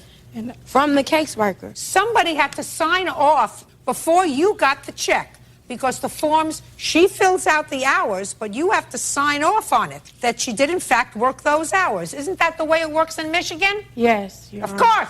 Works that way all over. Otherwise, any babysitter could file and say, I worked 20 hours this week, unless the other person for whom she is allegedly working signs off on it. So if you people don't think that I understand that this is just another scam on the state, you're wrong. I got it. You worked 3 weeks and got checks for $1,152. You know what I'm doing with this case? I'm sending a tape of it to the state of Michigan so they can come after you and take the money out of your welfare money. Judge Judy continues in a moment. Are you the victim of a scam? Go to judgejudy.com or call 1-888-800-JUDY. This was a good scam that the two of you cousins cooked up together. No. Because there is no way that I believe. I didn't say I got paid for 3 weeks. I was working full time for 3 weeks. I called the caseworker. Here's the paper, the document showing when I called to say that my hours were reduced to 20 hours per week. So therefore, she supposed to have cut down the maximum hours which she supposed to call in. Miss Ross, you are not entitled to keep that check. I know that. I got So, just a second. So why did you keep it? Because she wasn't babysitting the whole time. You don't get it. Why don't you just send the money back to them? You don't move into your apartment with it, madam. You don't take care of your expenses with it. That's not what the money is for. That's what welfare is for. That's what Dion is for. Well, Dion don't help. Well, that's your problem. That's not Michigan's problem. You can't keep this money. You get welfare. The fact that you don't like how much you get doesn't mean that you can scam the state out of another $1,100. I didn't scam. I paid the person that was watching the kids. Yeah, show me. Me and Nicholas. Show me. I want to see the person who was watching the kids. Me and Nicholas spent the money together for it, and I paid Lakeisha. Listen to me. Lakeisha wasn't authorized by the state to watch your children. Neither was Nick. And you don't get paid for watching your own children. Madam, if you think that I'm going to give you $1,152, you are out of your mind. What the state should do is, and I'm going to send them a copy of the tape, is go against her welfare checks to redeem $1,152. And then let them decide where the $1,152 is going to go. That's what the state of Michigan ought to do. So they have to get the money back, and then they're going to give it to you. Thank you very much. That's all. Goodbye. Parties are excused. Excuse me. Counterclaim. Yes, parties have been sworn in, Judge. You may be seated. Gentlemen, have seats. Mr. Fabella, is this your wife? Yes, it is. Sit down. Mr. Fabella, Miss Alvarez is your sister. Yes. And it is your claim that she should compensate you for false arrest, because she had you arrested for assaulting her, for your wife's medical bills, because your wife got very stressed as a result of this incident, and for all the legal fees that you had to pay as a result of this charge of assault. That's correct.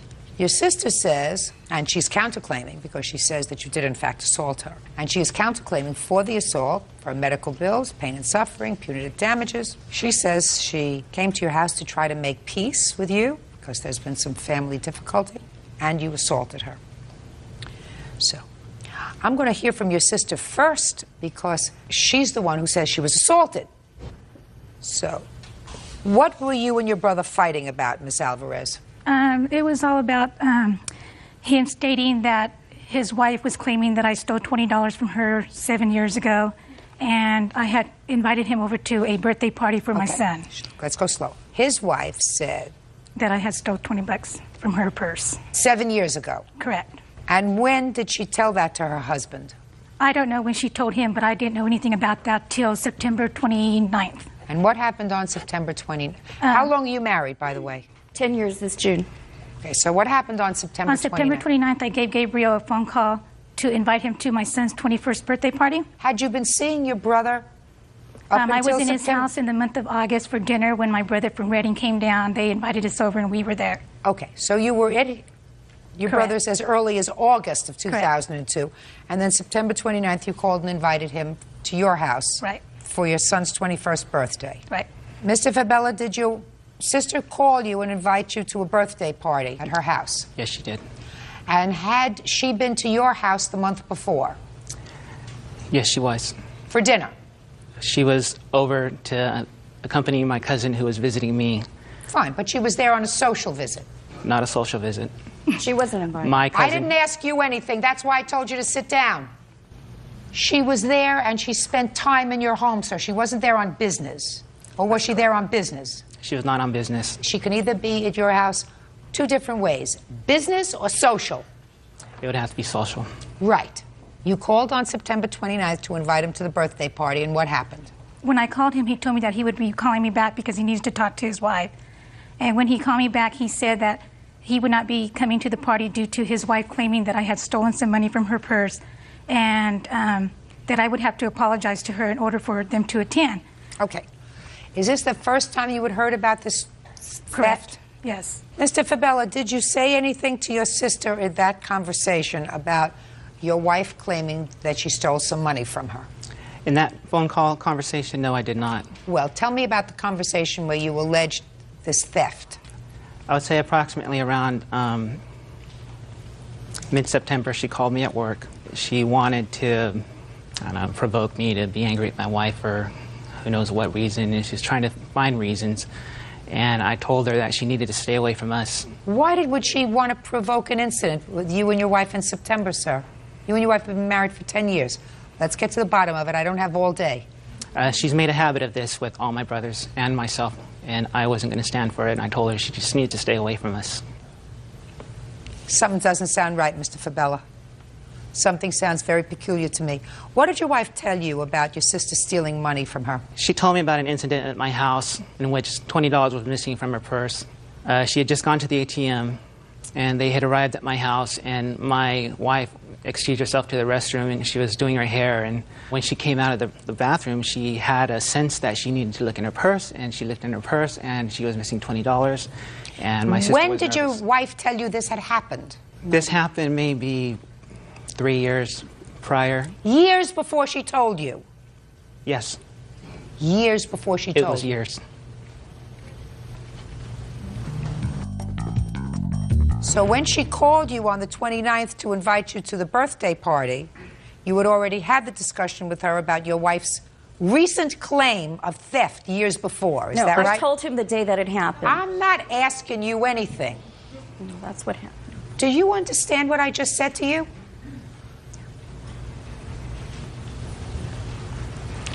That claim was not recent. That was just one example I was giving my sister what she was demanding from me, that why does Patty hate me so much? You know, what did I ever do to her? And she was looking for reasons, so I gave her a reason, and that was one reason I gave her. So, called back and said, we're not coming to the 21st birthday party. What did you do, Miss Alvarez? When I got off the phone, I told my children what he had said on the phone, and my kids said there is no way. Don't tell me what your kids said. You I went was over just- to his house. When did you go over to his house? On Monday, September 30th. And who did you go with? My father. Is this your father? Yes. Step up here, sir. What is your last name? Mr. Fabella, Mr. Fabella. You went over with your daughter to your son's house. Why? to see what the problem was. To make peace? Pardon? To make peace? Yeah. Do you have a good relationship with your son?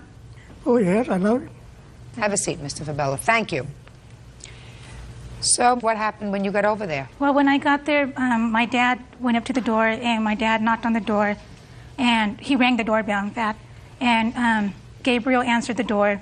And when Gabriel saw that my father was at the door and me behind him, he went into a rage and just went straight at me and just got me and shoved me. He threw me against the stucco of his wall.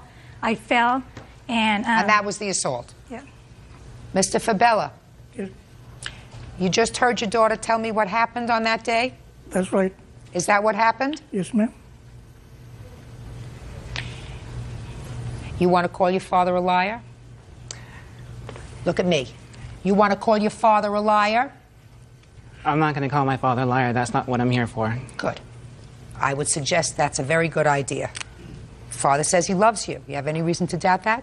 Those were the intentions my sister made him think that they were going over for. My sister went over to start a fight with my wife and me. Sir, all I asked was, your father came over and rang the bell. He did not ring the bell. Knocked at the door. He did not knock at the door. What did he do? He entered my house. I didn't know he entered my house. I turned around, he was there. I have a chihuahua, she would have went nuts. She didn't make a sound. Fine. He entered your house, and? Go ahead. Tell me your version of what happened. I was at the counter reading my mail with my wife while she was making dinner, and we heard something, and we turned around, and my dad was inside my house. Where inside the house? Look at me. We have a bistro table by the front door. So right near the front door? Near the front door. Fine. You saw your father standing at the front door. And my sister. And your sister. And what did you do? I told her to get the hell out of my house. I knew what she was there for. Shh. You told her to get the hell out of your house, and what did you do? I yelled at her to get out of my house. And? Again and again. And then what did you do? What did I do? I told her to get out of my house, and she continued to argue, and she refused, and she just stood there, and she was going to start a fight with my wife, and she's calling her names, saying she's going to kick her ass. I want to tell you let's something. go right I now. want to tell you I'm ready to go. I don't believe you. You don't believe me? No, you're a liar. No. That's not what happened. No. That's not what happened. That is she did not not. what happened. She did not scream and yell when she came in the house with your father. I was screaming and yelling at her to get out of my house. She was screaming and yelling. You're a troublemaker. No, I'm not. You're a troublemaker. Yes, she is. Oh, quiet. Your wife's a troublemaker, sir.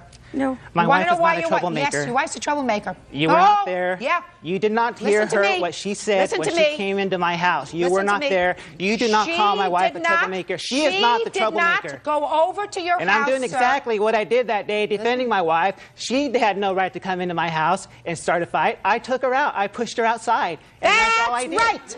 You pushed her. I did. Good. You, Mr. Fabella, you I was left removing that out. a threat to my wife. Pay She was careful trying to slap attention my to wife me, and sir. hit her. Pay careful attention to me. I am not interested in your macho. You left out when you were telling me what happened, sir, that you pushed her out of your house. You said you yelled at her and yelled at her, but you left out the fact that you put your hands on her and pushed her out of your house. So your lawsuit, sir, is dismissed for false arrest. You assaulted her. Now I'm going to approach her counterclaim. I have a police report and a tape recording. She's telling to the police. She's coaching my dad outside my garage door, and it's full on audio tape. She's saying, this is exactly what I was telling you about. Patty's a troublemaker. I want you to come over here and tell you what kind of stuff she's saying about me. She's saying, you know, I slapped, you know, this is the reason Edmund beat my other wife, his wife, and this is why my other brother hit his wife. She came over here trying to provoke me to hit my wife. Listen to me, sir. You don't have... I have the... I'm speaking. I'm speaking. You may push her around. I guarantee you, Mr. Fabella, you don't push me around.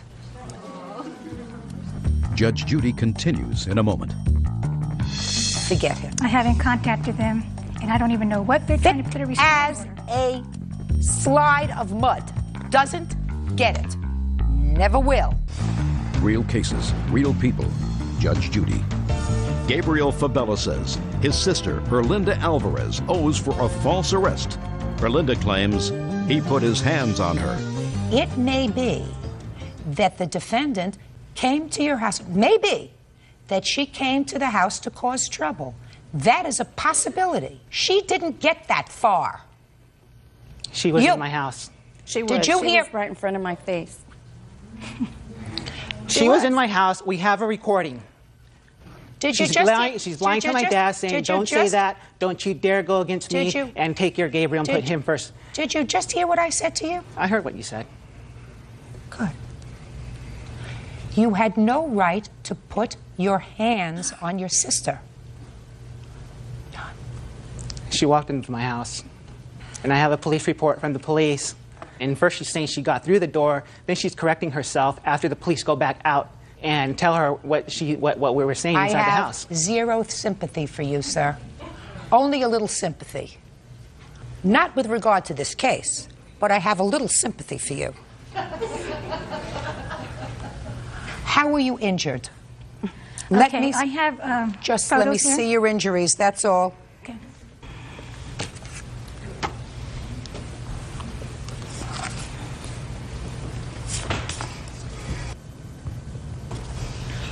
Okay, so you were black and blue, is that right? Correct.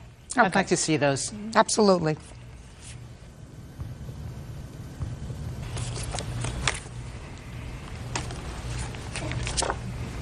I also have the police report, Your Honor, here stating the whole situation of what happened. Not interested. I just heard the whole situation about what happened. I heard it from your father. I have a police report that said all she had was a scratch. That's enough. That's enough. From the stucco wall. That's enough. That's not, I mean, what is she looking for here? $5,000 in your dreams. You understand what I'm saying to you? In your Correct. dreams. I can explain to you why I want the $5,000 that I want to sue him for. Sure, tell me. What happened Tell is me, that... but I want to tell you something. Okay. I think he's got a problem. Yes, he does. I think he has a problem. Her? I don't know. Well, I'm beginning to feel more sorry for you, sir. No. I currently have a temporary restraining order Would on you do her. me a favor? Would you get her out of here? Sure. This way, man.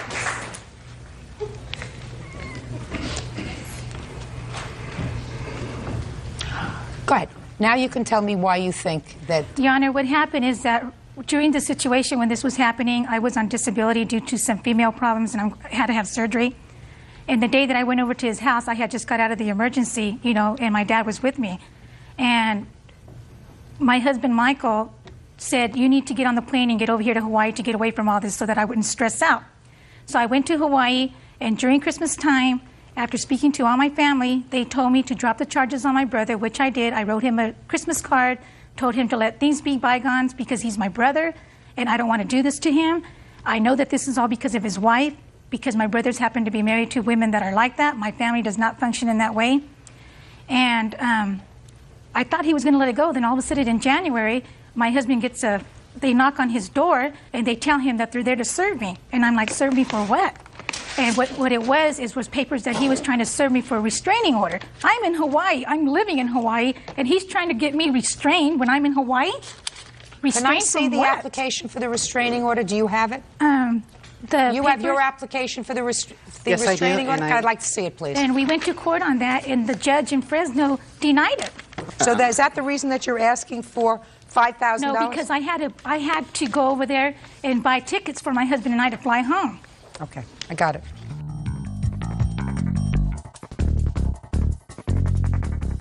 How come your wife said to the police, sir, this whole story, portraying her in a very bad light, but never said that you actually pushed her out the door and off your property? How come? You know what your wife told the police? My husband escorted her outside. That's what it said. I did. God, he was stupid. And you also say, I escorted Erlinda out of the front door. How did you do that, sir? By the shoulder. I led her by the shoulder, and then when she got to the threshold, I pushed her out. Got to remember what you say, Mr. Fabella. I know what I'm saying. I pushed her out. I was trying to get her out of my house. You pushed her? Well, there's a difference between pushing her out of your house, sir, and you said to me before, she just got a scratch from the stucco. Isn't that what you said? I pushed, she was standing on the threshold, you just told and me she fell just back and scratched her arm against the stucco wall. My I front door never is right even next to the entered wall. his house, Your Honor. I never stepped into his home. I don't find, Miss Alvarez, that you were seriously injured as a result of this incident. It was a very unfortunate incident. Should never have happened. She should never come to my house. Forget him. I know. I have. Forget him. I haven't contacted them, and I don't even know what they're trying to put a restraining order. A slide of mud. Thick as a slide of mud. Doesn't get it. Never will. I'm not saying you did everything right, but if your sister comes to your house with your father, a person who you know loves you and cares about you, I have other restraining orders that have been granted against my sister for the same kind of behavior. Why don't you listen to what I'm saying, sir? Why don't you listen? If your father comes to your house with your sister and you love your father, you do not do anything in front of your father to aggravate him. How old is your father? 74. 75. Has he been a good father to you? Has he been a good father to you? Yes. Then you do nothing to aggravate him. You don't push your sister out in the stucco, and you say to your wife, listen, when my father leaves and my sister leaves, we don't have to have anything more to do with her. I'm not going to aggravate my father over this. That's what you do. That's what you do. Because you can have a lot of wives, sir. You can only have one father. Do I make myself clear? Your case is dismissed. You get $500 on your counterclaim. Goodbye. Parties is Jazar. Parties have been sworn in, Judge. You may be seated, sir. Have a seat, please. Ms. Parker, you purchased a washer and dryer and a refrigerator from the defendant's store. Yes, ma'am. According to your complaint. All three of those items didn't work properly. Correct. You returned the washer and dryer, and after getting the runaround from Mr. Jazar, you went to the store and you claim he assaulted you there. Correct. You want to be compensated for the washer dryer, which you still don't have, the refrigerator, which doesn't work, and the assault. Correct. Mr. Jazar says you can have another washer and dryer, and he didn't assault you, you assaulted him. Right? I don't think so. Did you listen to what I said? Yes. What did I say that was wrong? Right. Ah, I see this is going to be an interesting case. Mr. Jazar, what's the name of your store? Dallas Appliances. When did Ms. Parker purchase the washer and dryer?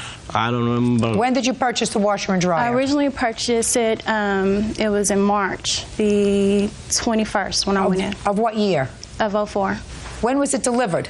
April the 16th. What took so long? Because originally I had went into a shop on the 21st of March to purchased the refrigerator. I paid him for the refrigerator, and I picked out a washer and dryer set that I liked. The one that I picked out was sold, and he told me that he would order me one, and it would take about a week to get in. My witness went out and picked the refrigerator up that same day. Did he give you what you considered a better deal because it was a floor model? No. Why not? Well, this is a used or refurbished shop.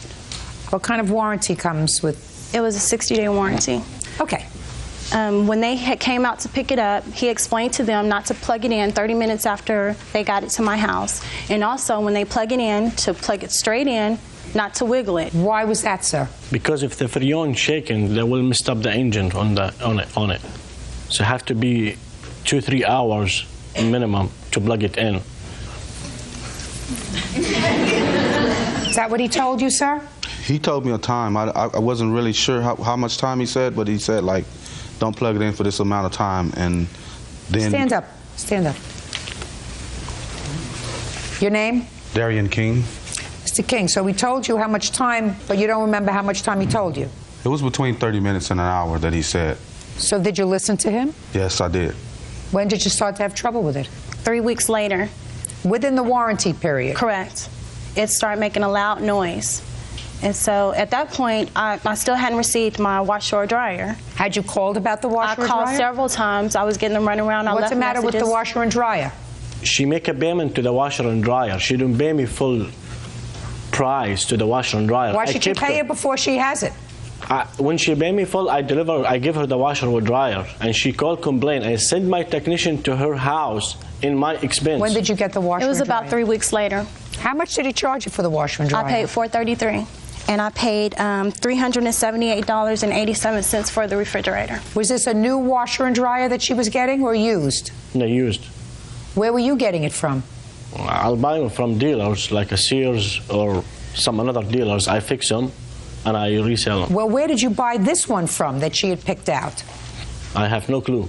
What do you mean you have no clue? Who is supposed to know if you have no clue? I buy it from some guy, his name's David. He's a big wholesaler, so I don't know where I get it from.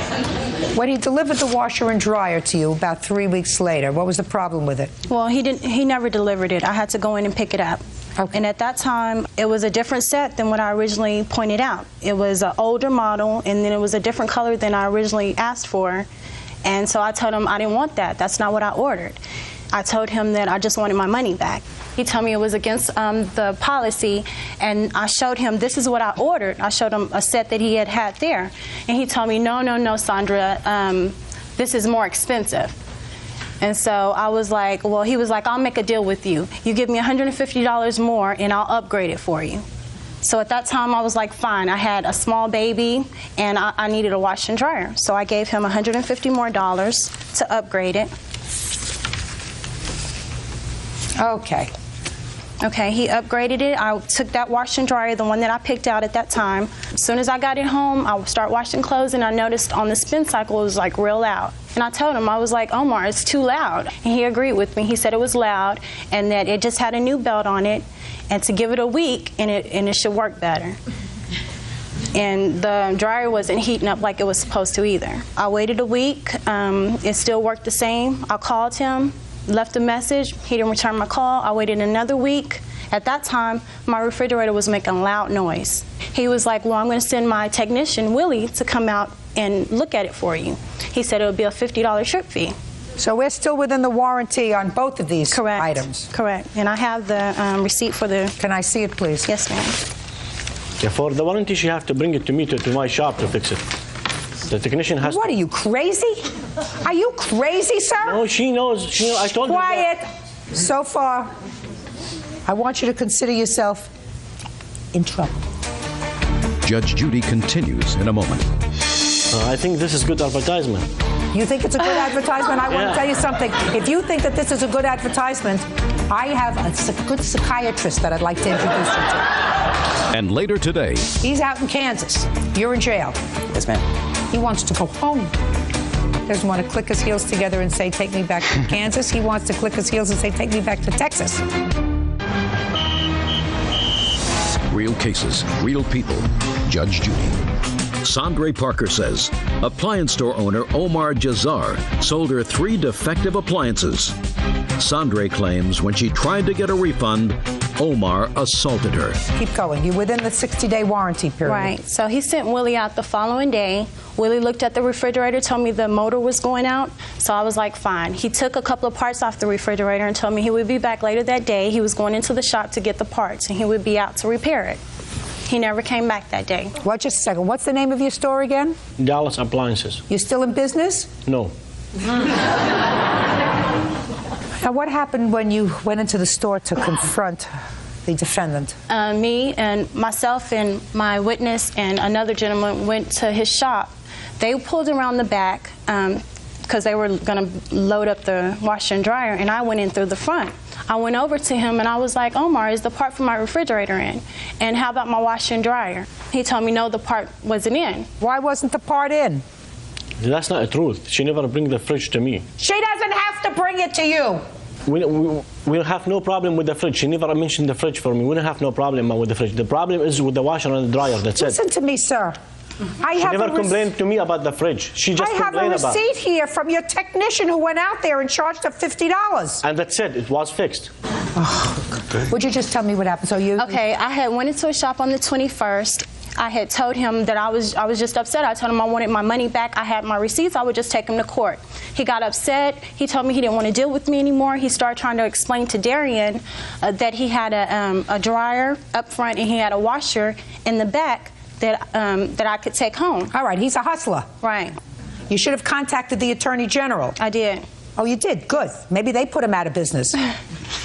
Maybe they put him out of business. But if I were a member of the public, I wouldn't buy a thing from him. Right. Nothing. He took advantage of you. Right. He doesn't have to say a thing. The few things that he say to me make it crystal clear to me that he took advantage of you. And that's how he does business. But you're a grown-up girl. Right. You should know better. Right. Spend a little more money and buy something from people who are reputable, who have reputations, who stand behind their product. Right. Not charlatans like this man. I think this is good advertisement. You think it's a good advertisement? I want to tell you something. If you think that this is a good advertisement, I have a good psychiatrist that I'd like to introduce you to. You took advantage of this lady. No, how come you said I took advantage? I don't take advantage of her. How old are you, sir? 34. I'm a lot older than you are. I don't look a lot older than you do, but I am a lot older than you are. And I have bought many an appliance that came with guarantees. Listen to me very carefully and stop shaking your head. Try to put on your listening ears, I'm Mr. listening. Jazar. I'm listening. I have never come across a store owner who told me to bring back the refrigerator. Never. They've said to me, bring back the laptop computer, bring back the camera, but I have never. And believe me, sir, I have bought more appliances than you have years. Ever heard the stupidity that you're suggesting to me is true, that if you have a problem with a refrigerator, you're supposed to bring it back to your store so that you can fix it? She can buy it. If she don't want to buy it this way, she cannot buy it. That's what she wanted. She wanted her money back. That's what you should have done. No. That's what you should have done, because the thing broke within the 60-day warranty period, and your mechanic that you sent out there was not able to fix it. And you tried to pawn off a washer and dryer that she had not ordered. And when you already had her money and she said, this is not what I ordered, you said, hustle, hustle. If you give me another $150, I'll give you a better one that's out front. Well, you already had her money. That's so not true. I'm speaking. I am speaking. I'm listening. You are a hustler. No, I'm not a hustler. You are a hustler, sir. No, and you hustled this lady out of her property. Now, did he hurt you when he ripped the receipt out of your hand? Yes, we were back. Wait just a second. Now, I want you to be very careful. Don't start shaking now, because so far you've been telling me the truth. Okay, when we were back in the back, he was showing the washer and dryer. He was making out a new receipt. When I asked him to plug it up, because it looked like it was being worked on, he told me he couldn't. I asked him why. He told me because the repairman wasn't there to plug it up. I'm like, okay, well, just make me out a receipt, and on the receipt you need to state if I have any problems with it, you'll send him out there to fix it at no charge to me. and I have the old receipts, I'll just write void on them. He was like, no, you just give me the receipts, and I told him I wasn't going to give it to him. At that point, he got real mad. He stood up, he lunged at me, he grabbed one of my this arm, and he snatched the receipts. When he snatched the receipt out of my hand, that's when he scratched my hand. And at that point, I was in shock. I was just standing there, and Darian, he intervened between us. Did you have any medical treatment? No. That's right. And so Darian intervened in between us, told him not to put his hands back on me, and told me to go call 911. So You don't call 911. I call 911. I have the police report here. I have the police report and I have the Why the you go audio. to the hospital? Why you go to the hospital? Because you scratched me and hurt, grabbed my wrist. One, two, quiet. Good. The total amount of money that you gave him for the washer, dryer, refrigerator, plus the $150 for the upgrade comes to $961. As far as I'm concerned, you had at least a couple $100 worth of aggravation. And I think that he has to compensate you for the aggravation. Judgment for the plaintiff in the amount of $1,200. That's all. Thank you. Parties are excused. You may step out. The police took both sides and told me to leave. There is no assault, was there? Well, I kind of used a little profanity to try to maybe scare tactic or something, you know. There's no was hustling, nothing. Don't mess with shysters like him. And now the next case. All parties in the matter of Riley versus Kent. Step forward. 25-year-old restaurant manager Cody Riley is suing his former roommate, 20-year-old barista Zachary Kent, for selling his property while he was in jail. Zachary says he used the money to move back home. Mr. Riley, I have some preliminary questions for you, sir. Yes, ma'am. How old are you? I'm 25. Are you a college graduate? Yes, ma'am. Where did you graduate from school? Ashworth College in Atlanta, Georgia. And were you working at the time? At the time I got my degree, yes, ma'am. What were you doing? I was a restaurant manager for Jack in the Box restaurant in Texas. When was the last time you worked full-time, sir? I'm currently working now. When did you start this current job? A week and a half ago. Prior to that, where did you work? Prior to that, I was incarcerated. For how long? 19 months. So the last real job that you had was in 2001, working for Jack in the Box? There was another one I had. I did my own web hosting and internet design. When was the last time you filed federal tax returns? In 2003. And what amount did you claim that you earned in 2002? A couple of thousand. 2002, did you file tax returns for 2001? Yes, ma'am. From working in Jack in the Box? Yes, ma'am. How much did you earn there? 19 and change. 19,000? 19,000, yes, ma'am. These are just preliminary questions to what your case is about. You were incarcerated, according to what I read in your complaint and in the defendant's answer, for creating bad checks. Yes, ma'am. Not writing bad checks, but creating the checks yes, ma'am. On your computer. Yes, ma'am. And your complaint is that you and Mr. Kent had been good friends. You decided to move from Texas to Kansas City. And you did move there. You were older by 4 or 5 years. Is that right? Yes. Speak. Yes, Your Honor. Shortly after you arrived in Kansas City, you were arrested for these bad checks and incarcerated. The whole process probably took a couple of years. Shortly after you were arrested and incarcerated, Mr. Kent sold all of your property. Yes, ma'am. And with the money, moved himself back to Texas. You don't deny that you did that. Could you answer me? This is a television program. No, ma'am. It's not a silent movie. Right? Yes. All right, good. Now, why did you sell all of his property? He paid for my way up there. I felt that he had to pay for my way back. He's out in Kansas. You're in jail. Yes, ma'am. He wants to go home. He doesn't want to click his heels together and say, take me back to Kansas. He wants to click his heels and say, take me back to Texas. How'd you expect him to get there? I had told him recently, whenever I spoke with him, that had he asked or something like that, I would have done something. But taking all of my belongings that cost far more than a trip back to Texas, and what belongings did he take, Mr. I have a list of all of the belongings that I had in my apartment, including a television, stereo, furniture, dishes, clothing, 2 pet dogs. Let's see. A Mitsubishi television set that you paid how much for? $2,099. Where'd you get the money from? I had my web hosting company, so I had money from that, and my mother also helped to pay for it. You see the beginning questions that I'm asking you, sir? Yes, ma'am. Now you're getting red. Now you're getting flushed. I want to tell you something that is apparent to me.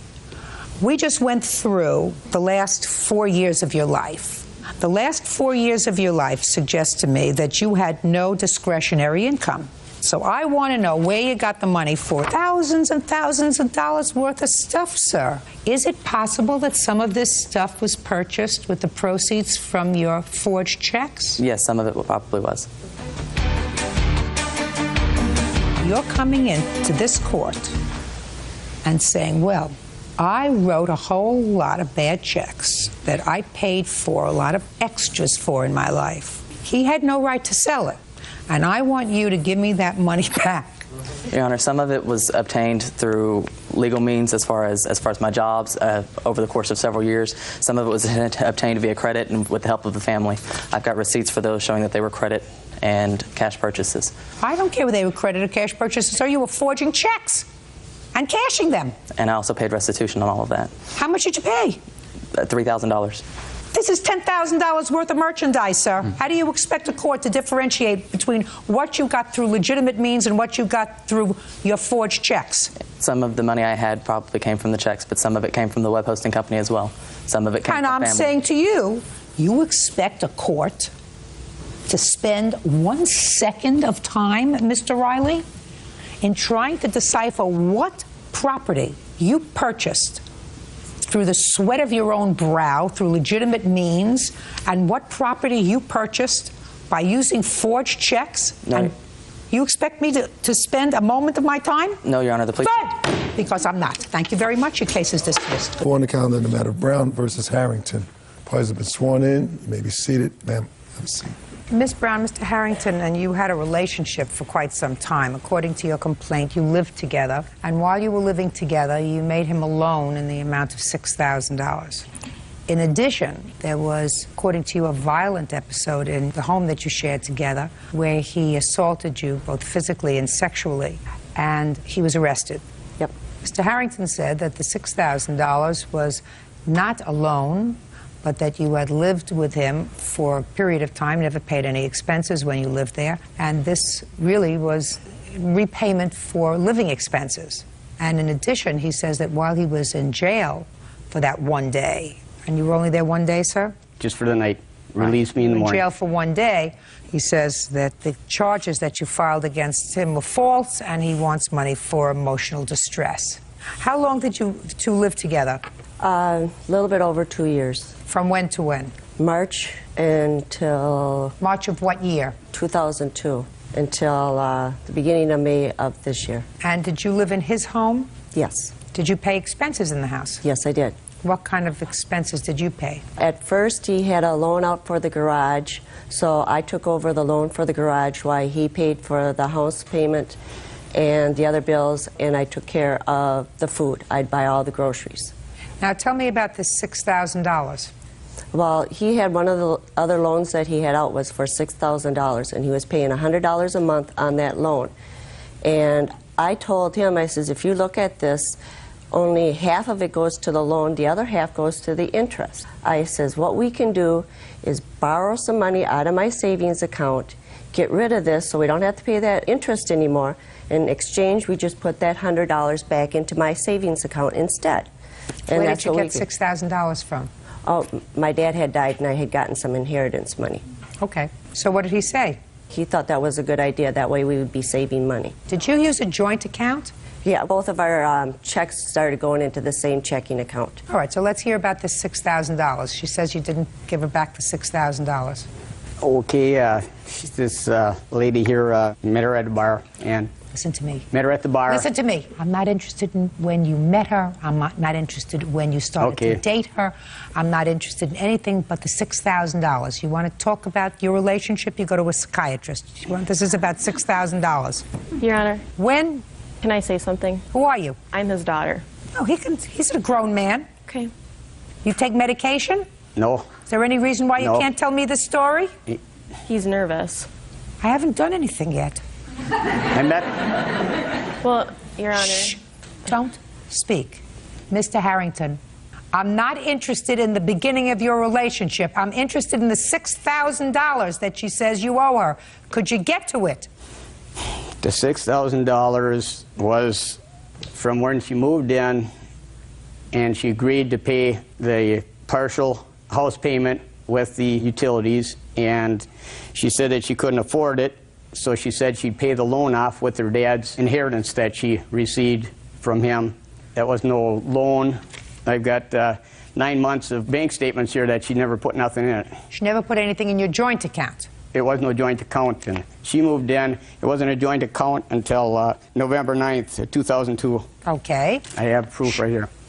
After November of 2002, did she start to put money in your joint account?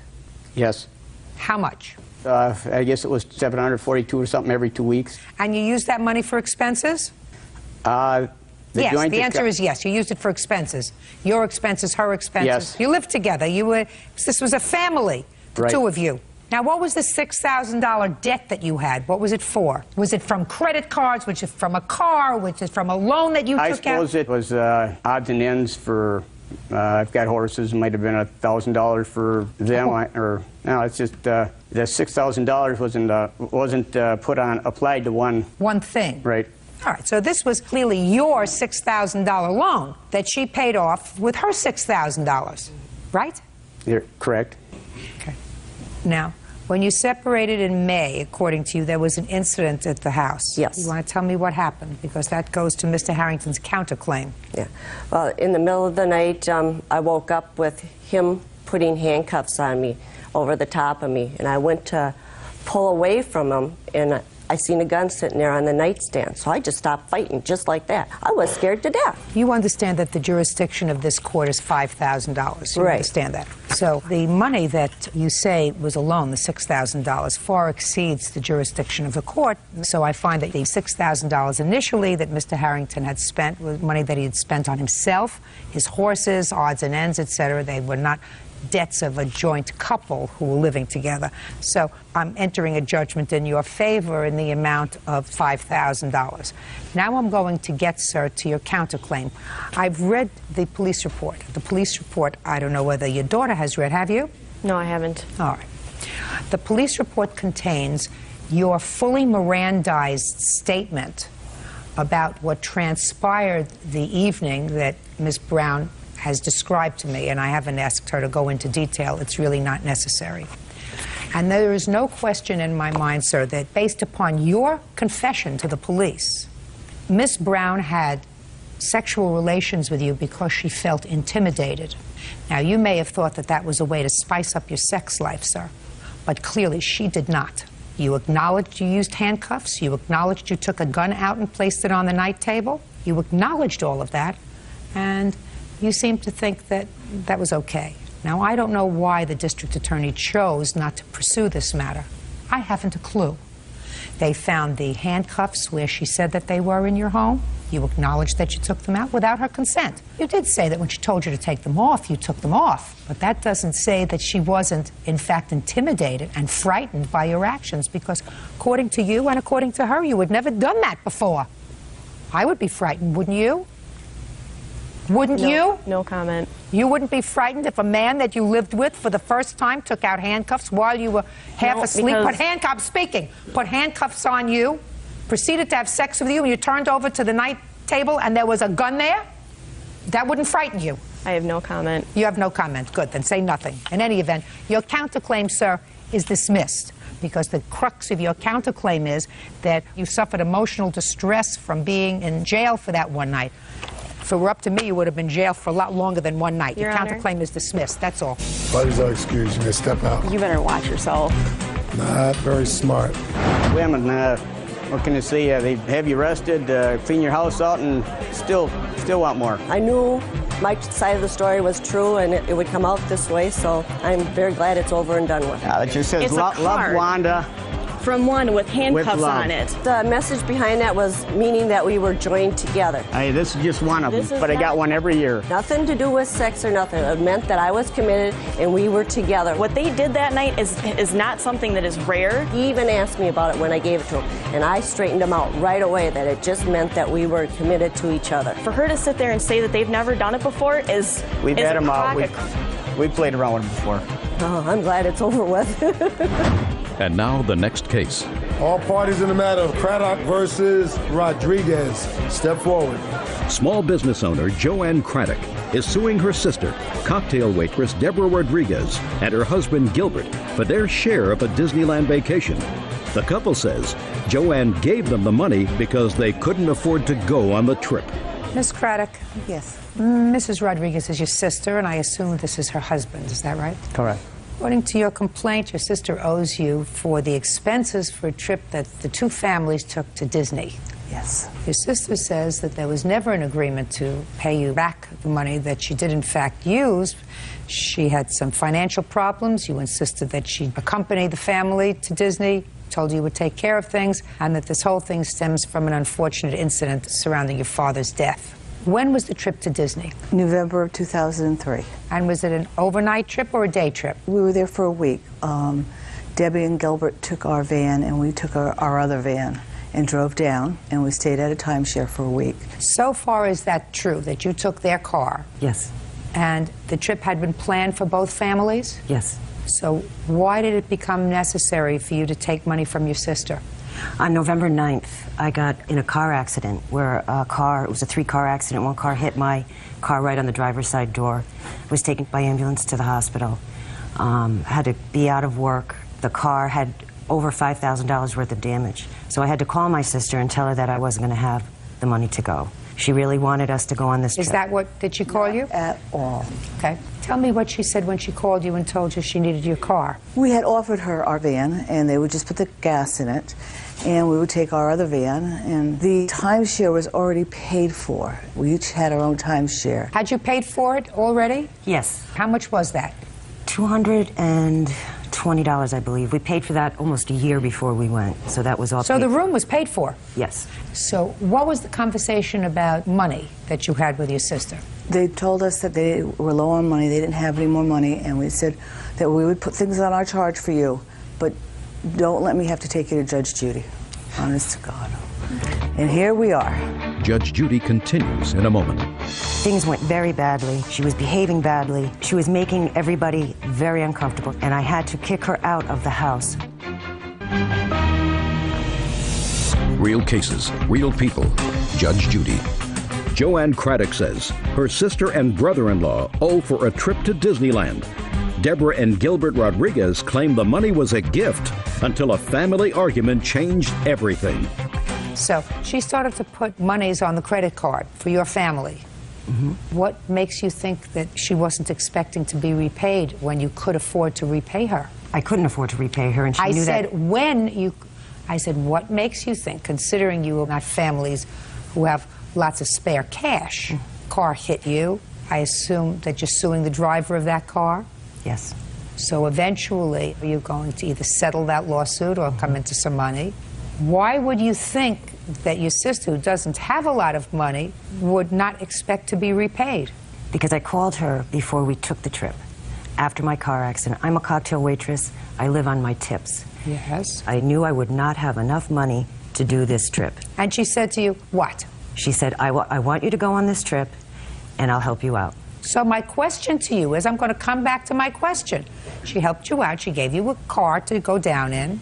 Why would you think that you should not send your sister $50 a month and say, listen, thanks for helping me out, my family, we all had a great time on the trip, and if it wasn't for you, we really couldn't have gone. I'm going to send you $50 a month till it's paid off. It was never alone, and the only time it became an issue, she filed for this suit the day after my father died. And the reason she did that was because she was making everybody very uncomfortable. She hadn't spoken to my father in 15 years. She wouldn't have been at my father's house if it hadn't been for me. I pushed for that because I thought it was only fair that she see her father before he died. And things went very badly. She was behaving badly, and I had to kick her out of the house. My aunts came from Rochester, New York, an 8-hour trip. She wasn't allowing them to spend any time with their brother. The situation became out of hand, and I had to throw her out of the house. That is when she said, you're going to make my life miserable, I'll make your life miserable for the rest of your life. And the next day, my father died on the 11th. On the 12th, she filed this suit. It had never been an issue until that day. Everything she just said was a complete lie. Was there an incident that happened prior to your father's My death? father's wife did not want me around for 15 years. I only lived a quarter of a mile from my father. Okay, so it was my father that died also. Except my sister and I are adopted, and we have never gotten along. Okay, we were trying once again to have a family. My sister did work very hard so that I could see my father, and I did spend 36 hours up with him because I had not seen him in 15 years, other than twice in the mall. And it wasn't my doing; it was his wife's doing. You know, she's his wife. Whatever. So, yeah. So everybody was in the kitchen. I was staying with my father, not doing anything. And my sister said, "We need to talk." And I, you know, can we do this later? You know, he's got hours here, and I wanted to be with him as much as I could. And all of a sudden, she's telling me how she's going to call the police. And I never went to my father's wake or his burial because she told me I'm the one that was making everybody uncomfortable. All right, well, away. that's unfortunate. But now that my father's dead, he was the pole for us to get together or do anything. And, you know, probably after today, I'll never see my sister because we aren't close. Well, that's unfortunate. It is unfortunate. It's very unfortunate. That's unfortunate. But that's not the issue. The issue is there an expectation, an understanding that that money is going to be repaid at a time when you get back to work and your financial situation is improved? I have to determine whether that was your understanding with her. Okay, can I say something, Your Honor? You can say something quickly. There was no understanding on that matter. Would it have been nice to have paid that? Yeah, I think basically, but after this was filed, this frivolous lawsuit, no, I think we don't owe that. We never agreed to that. Well, let me ask you, if it was nice before, it would have been nice. For you to pay him back, right? Perhaps. Mr. Rodriguez, you know, life is about being a moral person. I agree, Your Honor. You're mouthing the words. You're mouthing the words, but you're not doing what you're supposed to be doing. If you're a moral person, and if you are unemployed, and you have 2 children, are these your 2 children? No, but I would consider my 2 children. He's their stepfather. Do you have children? Yes, I do. I have one Where are child. they? Texas. How old? He's 22. When was the last time you saw him? Is not an about answer. 2 years. 2 years ago? About 2 years ago. I mean, don't you wake up some mornings and say, oh, I have a child that I haven't seen in 2 years? Yeah, I do. Judge Judy continues in a moment. Mr. Rodriguez, listen to me very carefully, sir. Sometimes you're better off not speaking. Do you understand? True. Especially when it's not your family. I understand, Your Honor. Good. But it just boils my blood that she's going to stand here and just makes silly accusations. Mr. Rodriguez, she's not making any silly accusations. I think so. She's saying that her sister and her husband, 2 able-bodied people, had to borrow money from her. Stop shaking it. Had to borrow money. You use the word borrow. Had to take money from her in order to go on a vacation that had been planned for a year because you, sir, didn't have a job. Right. And as far as I'm concerned, you can always get a job.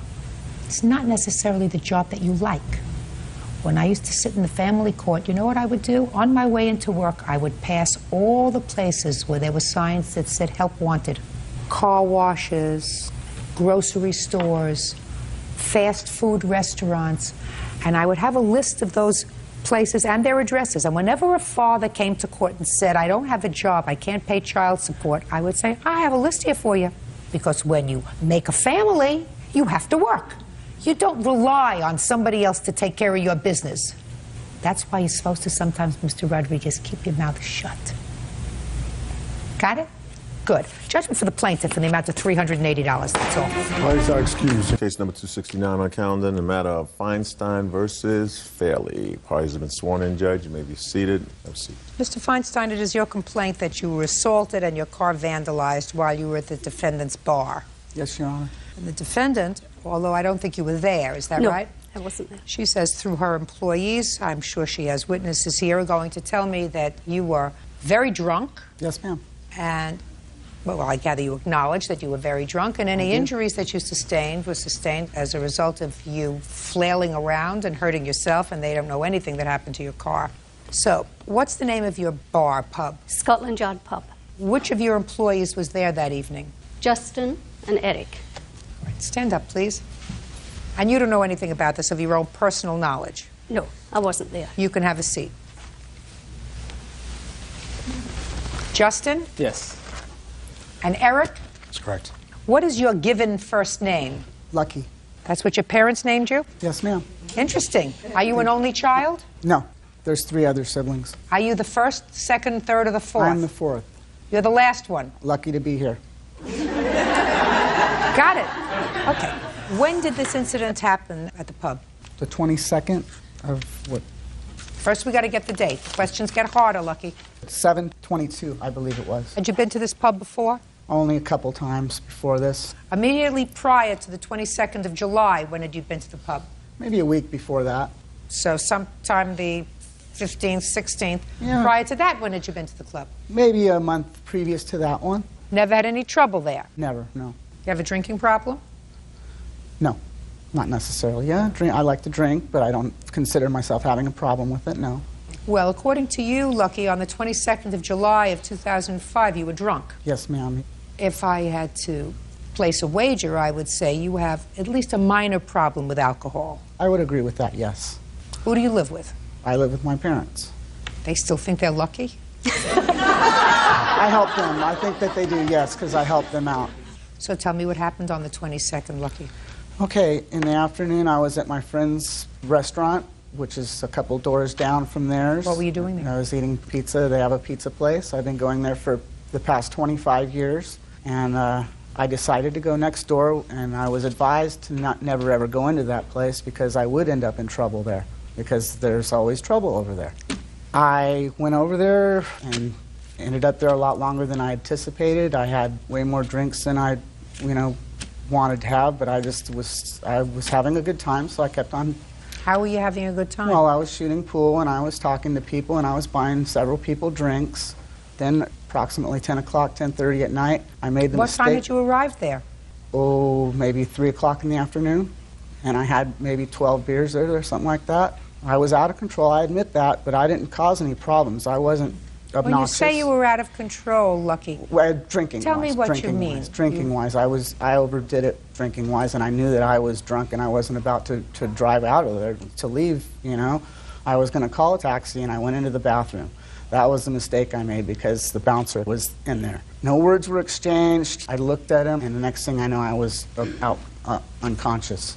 And then I found myself in the parking lot, left for dead. When I came to, first thing I saw was him again. Which one? This guy here in the black shirt. That would be Eric. I asked him for help, realizing that my wallet was missing, and if I could go back in the bathroom to see if my wallet was in there. He said, "No, you're drunk. Get out of here." And then he said the police are coming too. So I said, "Okay, well, I would like to wait for the police and talk to them." The police came, and they just told me that I need to go home too. Call a taxi, do whatever, go home. You have a police report? Yes, I do. Yes, I'd ma'am. like to see it. Go ahead. I went over to my truck, my tailgate, and sat there. A couple women came over and were sitting next to me, assuring me everything's going to be okay. A couple minutes go by, and the police come back again, which I was not causing any more problems, that's for sure. Well, somebody called them. They were called again. But they weren't called by you. No, ma'am. So they were called by somebody about your behavior. But I wasn't doing anything. That's not my question. I said they were called by somebody about your behavior. They were called a second time. Oh, okay. Well, this isn't the police report about their call. This is a police report that you made that said that somebody punched you in the mouth and took your property. There has to be a police report of when they responded to their calls. You did call the police, didn't you? I called the first time. Who called the second time? One of the customers that was out in the parking lot. You have a copy of that police report? No, I do not. Okay. So go ahead. Okay, so then the police came for the second time, and they said, "We're going to take you home. We're going to give you a taxi ride home." And they put me in handcuffs, which is very embarrassing to me to be put in handcuffs like I'm being arrested. At that point, I realized that I needed to go to the hospital. My face was puffing up, my back of my head, I was dizzy. So they said, "Would you like an ambulance?" I said, "Yes, I would very much like an ambulance."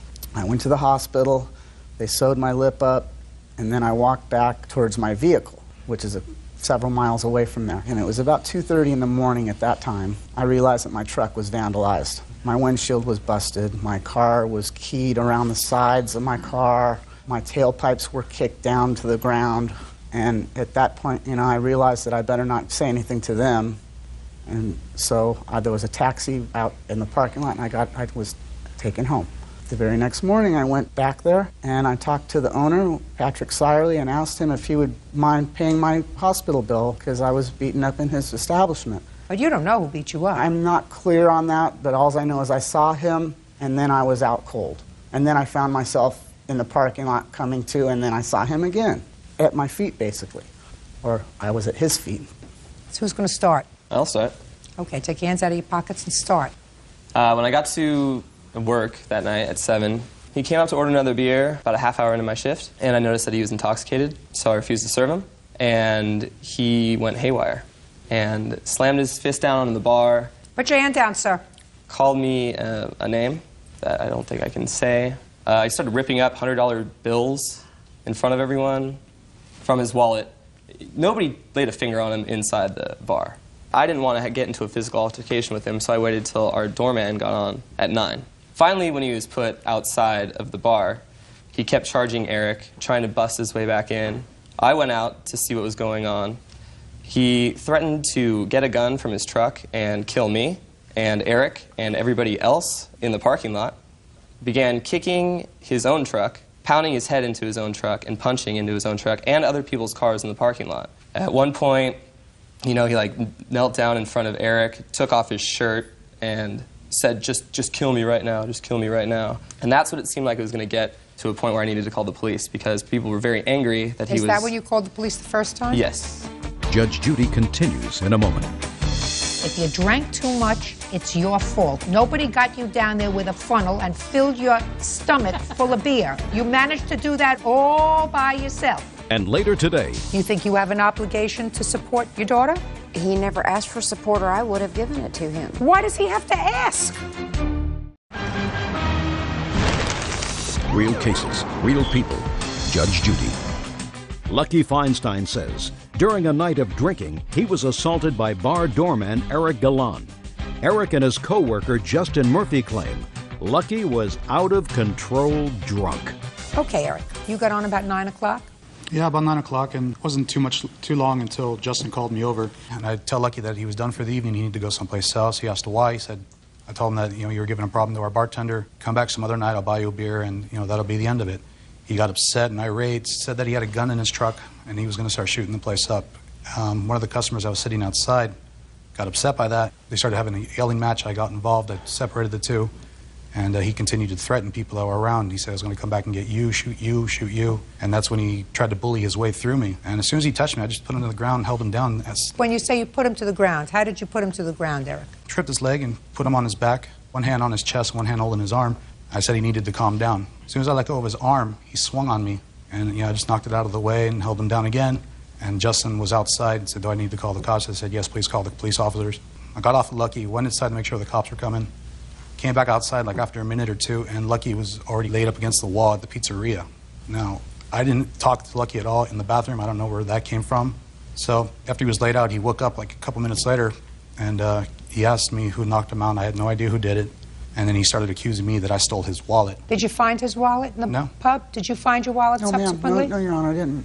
The police officers came. They spoke with him. They spoke with me. They said they needed to take another call, but he was going to leave the area. He was walking down the alley. As soon as the cops were out of sight, he came back and continued to talk to some other person who wasn't even there that night. Where were you when you observed this? Standing at the door. You remember any of that, sir? No, ma'am. I never left that parking lot. I was waiting for the police to come because I wanted to. The police came already, sir. They came and they left. Right, and then they came back a second time. Right. My question is, why did they have to come back a second time? Why didn't you just leave? Because I was very drunk. I wasn't about to go anywhere, and I was sitting on my tailgate wondering, what am I going to do now? Listen to me very carefully, sir. When you're very drunk, it's very, very difficult for a court to make a judgment as to the veracity, the truthfulness of what you testify to, and to give any credence to what you testify to. You are asking me to believe you above two people who were working that evening, sober that evening, have a clear recollection, at least according to them, of what transpired that evening, as opposed to believing you who was so drunk they didn't know on which pole they were at. Ma'am, I'm saying that they're lying about this whole thing, that he's saying that he didn't give me any more drinks after 7 o'clock at night. I was in there drinking heavily. I was having beer after beer. They gave me way, way too many beers, in my opinion. I don't think that How that's old are right. you? I'm 41. So is this what your complaint is, sir, that the bar overserved you? Yes, ma'am, one thing. But I don't think that that should Eric, happen. we started this case by my saying to you, do you have a drinking problem? And you said to me, I don't think so. Maybe a little. That's like being a little bit pregnant. You never have a little bit of a drinking problem, Lucky. Now, if you were 18 years old, I would say, I'm going to nail them, because a bar should know that a kid comes in and you don't serve a kid more alcohol than they can consume. When you're 41 years old, you're supposed to know how much alcohol you can consume and still have your wits about you. And according to you, you were warned. Don't go in there. There's always trouble in that bar. But when you were at this place twice before, according to you, you had no trouble. So they clearly didn't have it in for you for any reason. I believe that they do have it in for me. Explain that to me. Because mainly there's just Mexicans in there, and they always call me white boy. Lucky. Did they call you white boy on the 15th of July? No. Did they call you white boy the month before that when you went in there? No. You didn't change composition from July 15th to July 22nd, did you? You were drunk. Stop blaming the rest of the world. You were drunk. Either you fell, you got beaten up, you don't know who did it, your car got trashed, you don't know who did that.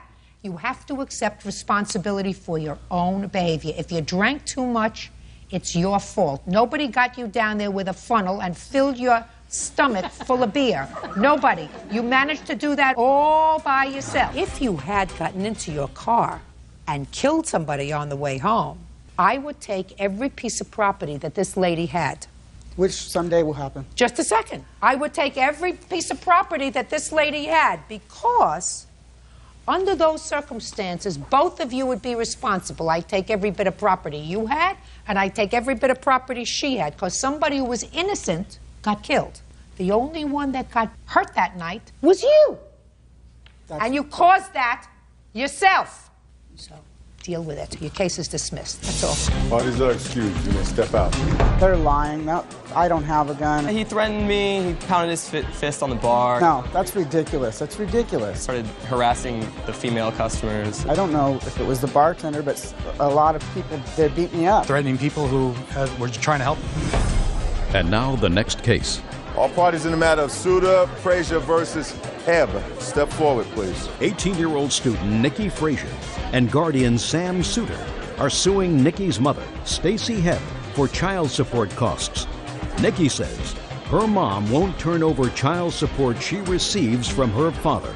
Mr. Suter, your complaint is that you and your family were nothing but kind to the defendant. She was having some difficulty, and she was unemployed several years ago. Her daughter and your daughter were friends since grade school, and you volunteered to give her a home. Yes, ma'am. When she was 16. How did you do in their home, the Suter home? Did you do okay? Yes. Did you graduate yet? Oh, I graduate in a couple weeks. What are you doing after graduation?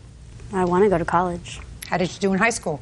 I make good grades. She's been AB honor roll all through high school. Did you apply to college? No, I did not. Why not? Because the application fees are like $50 for each application, and my mom told me she'd help me pay for them, but she never helped me pay for it. So, Mr. Suter, this is your lawsuit. Ms. Fraser lived with you for 2 years, and you got no support for her from her mother. You did not even seek support. No, ma'am. But then you found out that Ms. Heb was getting support for Nikki from Nikki's father, and you feel as if that's unfair. Somewhat, yes. This is not rocket science, Ms. Heb. How long have you been divorced from Nikki's father? Since she was about 6 or 7. Do you have other children? Yes, ma'am. Are the other children also the product of this marriage?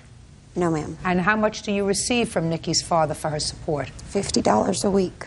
What did you do with the money since 2003? When she has called and said that she didn't have any food in the house and she needed me to take her to eat, I would feed her. If she's needed personal hygiene items, I've taken her. I've paid her cell phone bills. And yes, I did tell her that I would pay for her application fees. She never came to me and said, I've applied here and I need I'm the not money. worried about college fees right now and application fees. How do you support yourself? I'm a live-in nanny. Do you think you have an obligation to support your daughter? Yes, ma'am. So that the things you bought for her, the few toiletries you bought for her, or paying a cell phone bill, you did that for your daughter because you're her mother. That's what you do. Yes, ma'am. The $50 a week that you were getting from her father should have gone to the Suter family. He never asked for support, or I would have given it to him. Why does he have to ask? Did you ever say to him, Miss Hebb, Mr. Suter, I get money for Nikki's support from her father. It's not right that I keep it. I'm going to turn it over to you when I get it. No, ma'am, I didn't. I instead, like I said, whenever she would call and said that she needed things, I would take care of her. Well, that's what you did for her because you're her mother. She has two parents, a mother and a father. You're the mother. You work. If you have to take care of a few items, if you happen to take care of a few items for your daughter, that's very nice of you. The other $50 a week, if her father knew that she wasn't living in your home, did your father know you weren't living? He just found out recently because I didn't have his number to get a hold of him. If her father knew, I guarantee you, her father wouldn't have said, well, I'm going to send her money. Her father has known. She's gone and seen him since she's lived with Mr. Suter. I'm just curious. Not that I'm taking this for the truth of what you're going to tell me, but just my own curiosity. Did he ever say to you, if he knew that she wasn't living with you, I'd like to send the money to Mr. Suter? No, ma'am. Never did? No, ma'am. He must have had a lobotomy. Ms. Hebb, this is not a difficult case. It doesn't even test my academic prowess. The last 2 years, your daughter has been living with the Suter family, and you've collected $50 a week, roughly $2,500 a year. The Suters are suing you for $5,000 because that's approximately what you've collected over the time that your daughter has been living with the Suters from her father, and that money should have been turned over to the Suter family immediately. Judgment for the plaintiff for the amount of $5,000. That's all. Make those college applications. Parties are excused. You may step in the calendar. Bear with me. In the matter of Greco-Reese versus Haspatka. Who's Haspatka? Me. Good. Go. Heinlein, Hamilton, and Archulewski. Parties have been sworn in, Judge. You may be seated. Sir, have a seat. You see, when you're in charge, you could take certain license. So let me show you what I'm going to do. That's Okay. Mr. A, B, C, and D. I wish I could have done that. Where is your rental property? Omaha, Nebraska. And you rent this house to college students. Well, I just rent it. It just happens to be college students that always. You've rented to college students Well, before, yeah. so you rent to college students. Yeah. You have any dislike for this property? You hate this property? This is the first time I've ever had any trouble. Did you always rent to girls in the past? No. You rented to boys? Mm-hmm. Never had any trouble? No. Miraculous. How big is this house that you rented, Mr. A? It's a split entry, 4-bedroom. I don't know the square footage. And what was the rent on the house? I believe it was $950, split 4 ways. And when did you start your lease? August 1st, 2003. Name of the university you attended? University of Nebraska at Omaha. What year are you in? 4th year, senior. Senior as well. Senior. Senior. Raise your hand if you're a good golfer. Is that anybody in here? No, just you. All right, Ms. Reese, this is the situation. According to your complaint, these 4 young slobs destroyed your house, and in addition to leaving the place a mess, they decided to play golf off the roof of your house at some point and cause substantial damage to your roof. Yes, ma'am. So you want them to pay for the repairs. Yes. The boys say they didn't have a chance to clean up because you changed the locks on the house, which must have been the month of July, right? Correct. End of July. End of July. End of mid-July, right? Yeah. Well, end of mid-July. End to mid-July. I don't remember the sorry. exact date. Sometime after the 20th of July. So the end of July, she changed the locks. Yes. Why do you think she changed the locks, gentlemen? I don't know. She claims that we abandoned the house, but we did not. We still had property in there. Did you pay July's rent? No. Well, just a minute. Mr. D says yes. You say no. Mr. D, did you pay July's rent? The security deposit, she took that as last month's rent, is what she told us. She said we didn't have to pay last month's rent. She would keep the security deposit. Why would anybody in their right mind say that until they inspected the house? Good question. Who did she say that to? On the phone. On July 19th, the day rent was due. July 19th. Then what did you say? She called me. I was in bed. She woke me up and she said she was talking about rent due today, and I said, yeah, I know. I'm going to bring it down later. And she said, but if you guys, don't pay it, I'll just keep the security deposit as last month's rent. Is that what you told him? No, ma'am. There was so much damage in the house that I could have used another 2 months' rent to fix what I fixed in that house. Listen, Mr. Ray, maybe it's just that you were groggy. No. Because what you just told me was that you said to your landlord, I'm going to bring the rent down later on today, and she said, nah, forget it. She didn't say, nah, forget it. But she left me with the understanding that that's different. If we did not pay last month's rent, I don't remember exact words, I'm sorry, this was a long time ago. I was under the understanding when I hung up the phone that if we decided that we didn't want to pay last month's rent, she would keep the security deposit. Well, maybe you said to her, maybe, since you don't remember the exact words, and maybe the impression was left with you because you said to her, I'm not giving you the last month's rent, keep the security deposit. Because then, that was on the 19th, sir? Yes. When did she change the locks on the house? Like I said, sometime after the 20th. It was Well, that that would have been, listen to me, Okay. listen to me, that would have been the very next day. So that makes sense to me. What makes sense to me is she called you and said, where's the rent? And you said, you're not getting the rent. You keep the security deposit. And then she says, oh, yeah, I'm changing the locks on the house. That makes sense. Not, don't come down and pay me the rent. I'll keep the security deposit for the last month. And then she goes in and changes the locks. That doesn't make sense. Okay, now, what I would like to see from you is photographs of the house if you have it. Have those here. And after I look at the photographs of the house, I would like to hear from your witness, if any. I assume that this is your witness, who's going to tell me something about these golf balls being hit off the roof, which A, B, and C deny. And D. Forgot about you. Sorry. Well, something's going on up there. Do you have major hailstorms? No. Nebraska? Not that year. Yes, Huh? yes, we did. Major hailstorms? Not that time. You gotta be kidding me. It was probably the worst year for hail we've had in quite a while, actually. Really? And you think that the hailstorms did this damage to the roof? I don't know what the damage looks like, but Well, I'm going to show it to you. You can bring this over and share it with A through D. Pass them down, boys.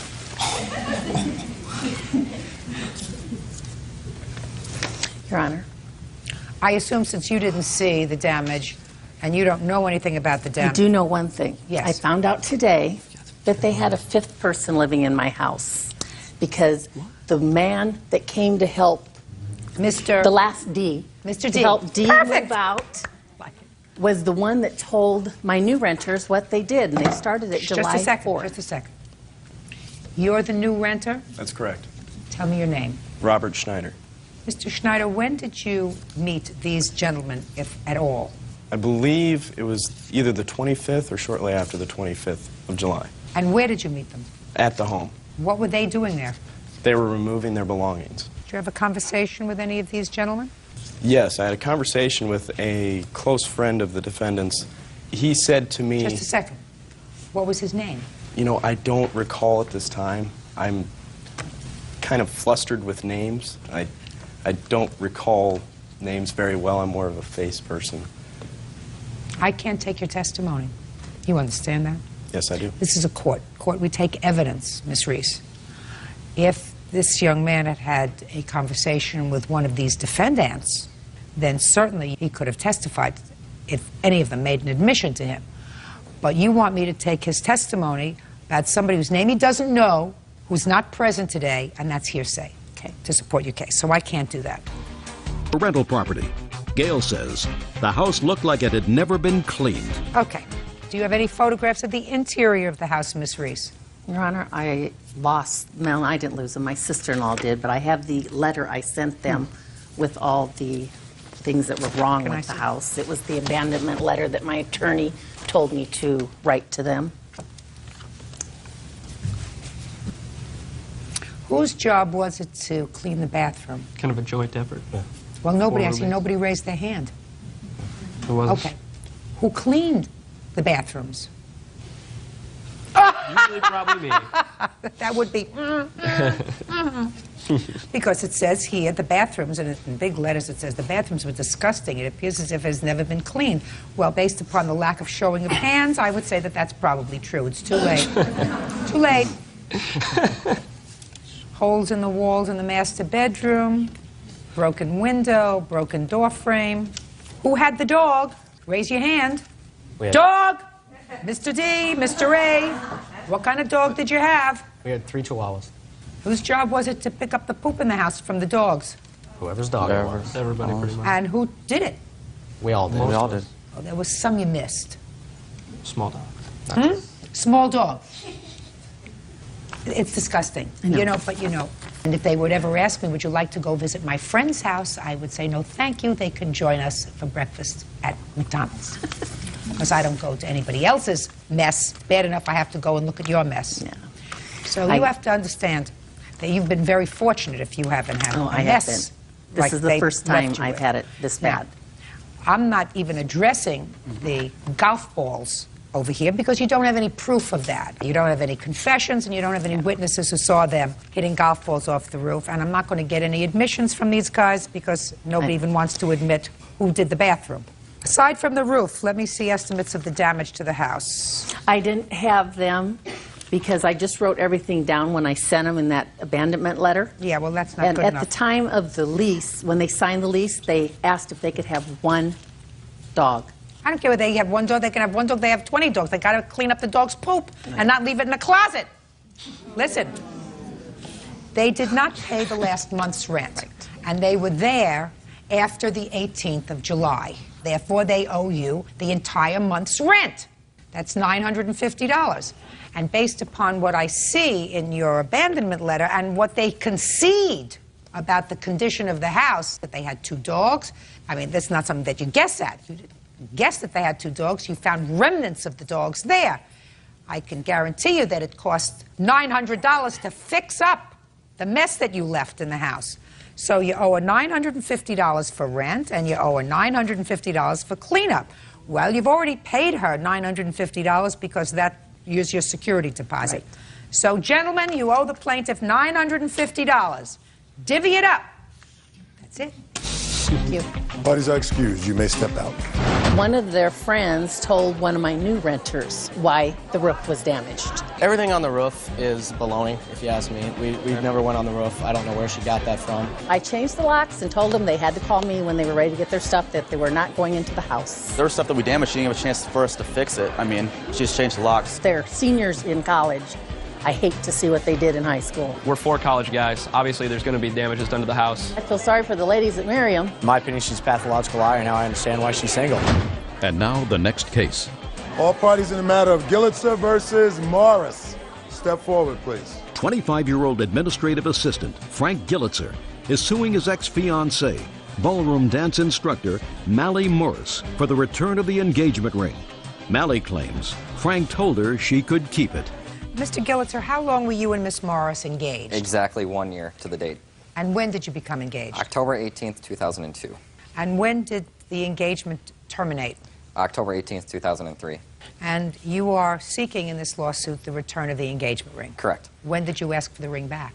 I believe the correct date on that is the end of January. Once we terminated the relationship October 18th, and then at the end of January, that's when I asked for the ring back. Because we started talking again and trying to reestablish the relationship at the end of November. And I moved back to Milwaukee on January 4th of 2004.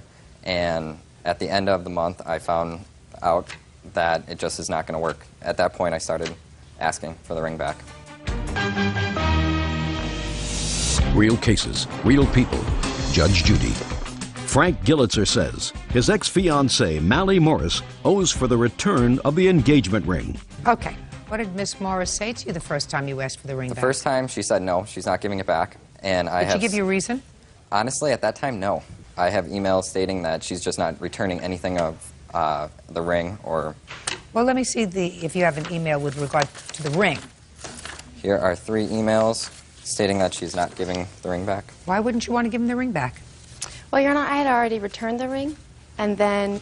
When did you return the ring? I returned the ring on the day, October 18th, that I removed my items from his home. Following that, we did start talking again. We became friendly. He asked me to please keep the ring. He didn't want the ring. He didn't want the emotional attachment. I said, all right. So what you're telling me is he told you to keep the ring? Yes. And I have a statement from him to that effect. I only have one email on January 31st where you say I'm not sending it back. Correct. I didn't have the ring. At the time that he emailed me, he had become more and more erratic as we had progressed in our relationship, and we'd been in counseling, and he had been on some drugs to help him deal with it. When I received his first email, I didn't know what to think of it because I thought that he was in possession of the ring at the time. When was that? I think he came into the possession of the ring in December. We went to a meeting together at KU. In the car, I had the ring, and I also had a dance videotape. Where was the ring? It was in the cup holder of my car. Why? I had just taken it off. I have kids, and I take it on and off, and I had left it in the car. But after that night, I could not find either the video or the ring. And you had gone together yes, to the and meeting? we had gone together. In the same car? Yes. You remember going to that meeting? I remember going to the meeting, and I remember the tape. I purchased that tape because we were both dance instructors at the time, and to use it for choreography, I told her that I purchased the tape, I would like to take it and make a copy of it, and I'll give you the copy of the tape. So you took the tape? Correct. With her permission? Yes. Is that right? No, ma'am. He told me that at a later date. When I found that he had the tape, he said, don't worry, I'll give you a copy of it. Is that the way it came about? No, it's not. We discussed it earlier, prior to that, back at the end of November. Well, from November to the time you took the tape in December, did you discuss it with her? Yes, we have. That night, did you discuss it with her? No. Honestly, it was on the dashboard of the car, and since we already talked about it, I figured I'll just take it. Okay, and you drove there together? Correct. And you drove home together? Correct. Did you make plans to see each other after that night in December? Yes. When? The next day, I assume. Did you see each other the next day? I do not believe that we made plans to see each other. I don't think that I saw him after that event, before he left for Wisconsin. I did speak with him on the phone. Do you remember when? I don't. We spoke off and on throughout December and January. Do you remember when the first time that you raised the issue of the tape? It was early in January. KU has a activities fair. Okay, and we so that used was in early January. You asked him about the tape? Yes. And what did he say? He said, well, yes, I have the tape, but don't worry, I'll get you a copy. Fine. When did you ask him about the ring? I'd never asked him about the ring. Well, it would seem to me that you'd want to know whether or not the ring that you left in the cup holder was also taken at the same time as the tape, since you were talking in January. Well, Mr. Gillitzer was very confrontational throughout our relationship, and we had a really hard time at the end. But you were still talking to each other, according I was to you. I was trying to remain friendly. All right. All right, let me see the bill for the engagement ring, please.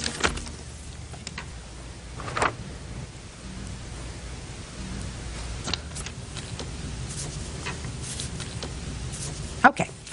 Not a very difficult case. Miss Morris, it's been my experience that if something doesn't make sense, it's usually not true. I'm a tad older than you are. I have never taken off one of my rings and left it in the cup holder in a car. Never. That doesn't mean that it's impossible that you took off the ring and left it in the cup holder of a car. That just means it's not within my realm of experience, and I'm a pretty normal gal. It also doesn't make sense that you would ask him within days about the tape, but not ask him whether or not, in addition to taking the tape, he happened to take the engagement ring that was in the cup holder of the car. That doesn't make sense to me. And you have an obligation, once the engagement is over, to return the ring to him. You don't have it to return to him, judgment for the plaintiff in the amount of $1,853. That's all. Parties are excused. 3:38 on the calendar in the matter of Calderon versus Calderon. Thank you. You're welcome, Judge. Parties have been sworn in. You may be seated. Folks, have a seat, please. Mr. Calderon, this is your former wife, according to your complaint. Subsequent to your divorce, when all matters of finances had been resolved, your wife used a credit card that was in your name without your authorization, and it was a gas credit card, and according to you, in a very short period of time, a few days, she ran up a bill of well over $500. You want to be compensated for that. Ms. Calderon states in her answer that she believed that you left this card open for her because you were being a nice guy and you knew that she was struggling financially. Of course, you say that when you confronted her with it, her reaction was somewhat different. Can I see a copy of your judgment of divorce, please? Yes. You were married for 25 years? That's correct, Your Honor. Is that right? And you have kids? Yes. How many children? 2. Grown? Yes.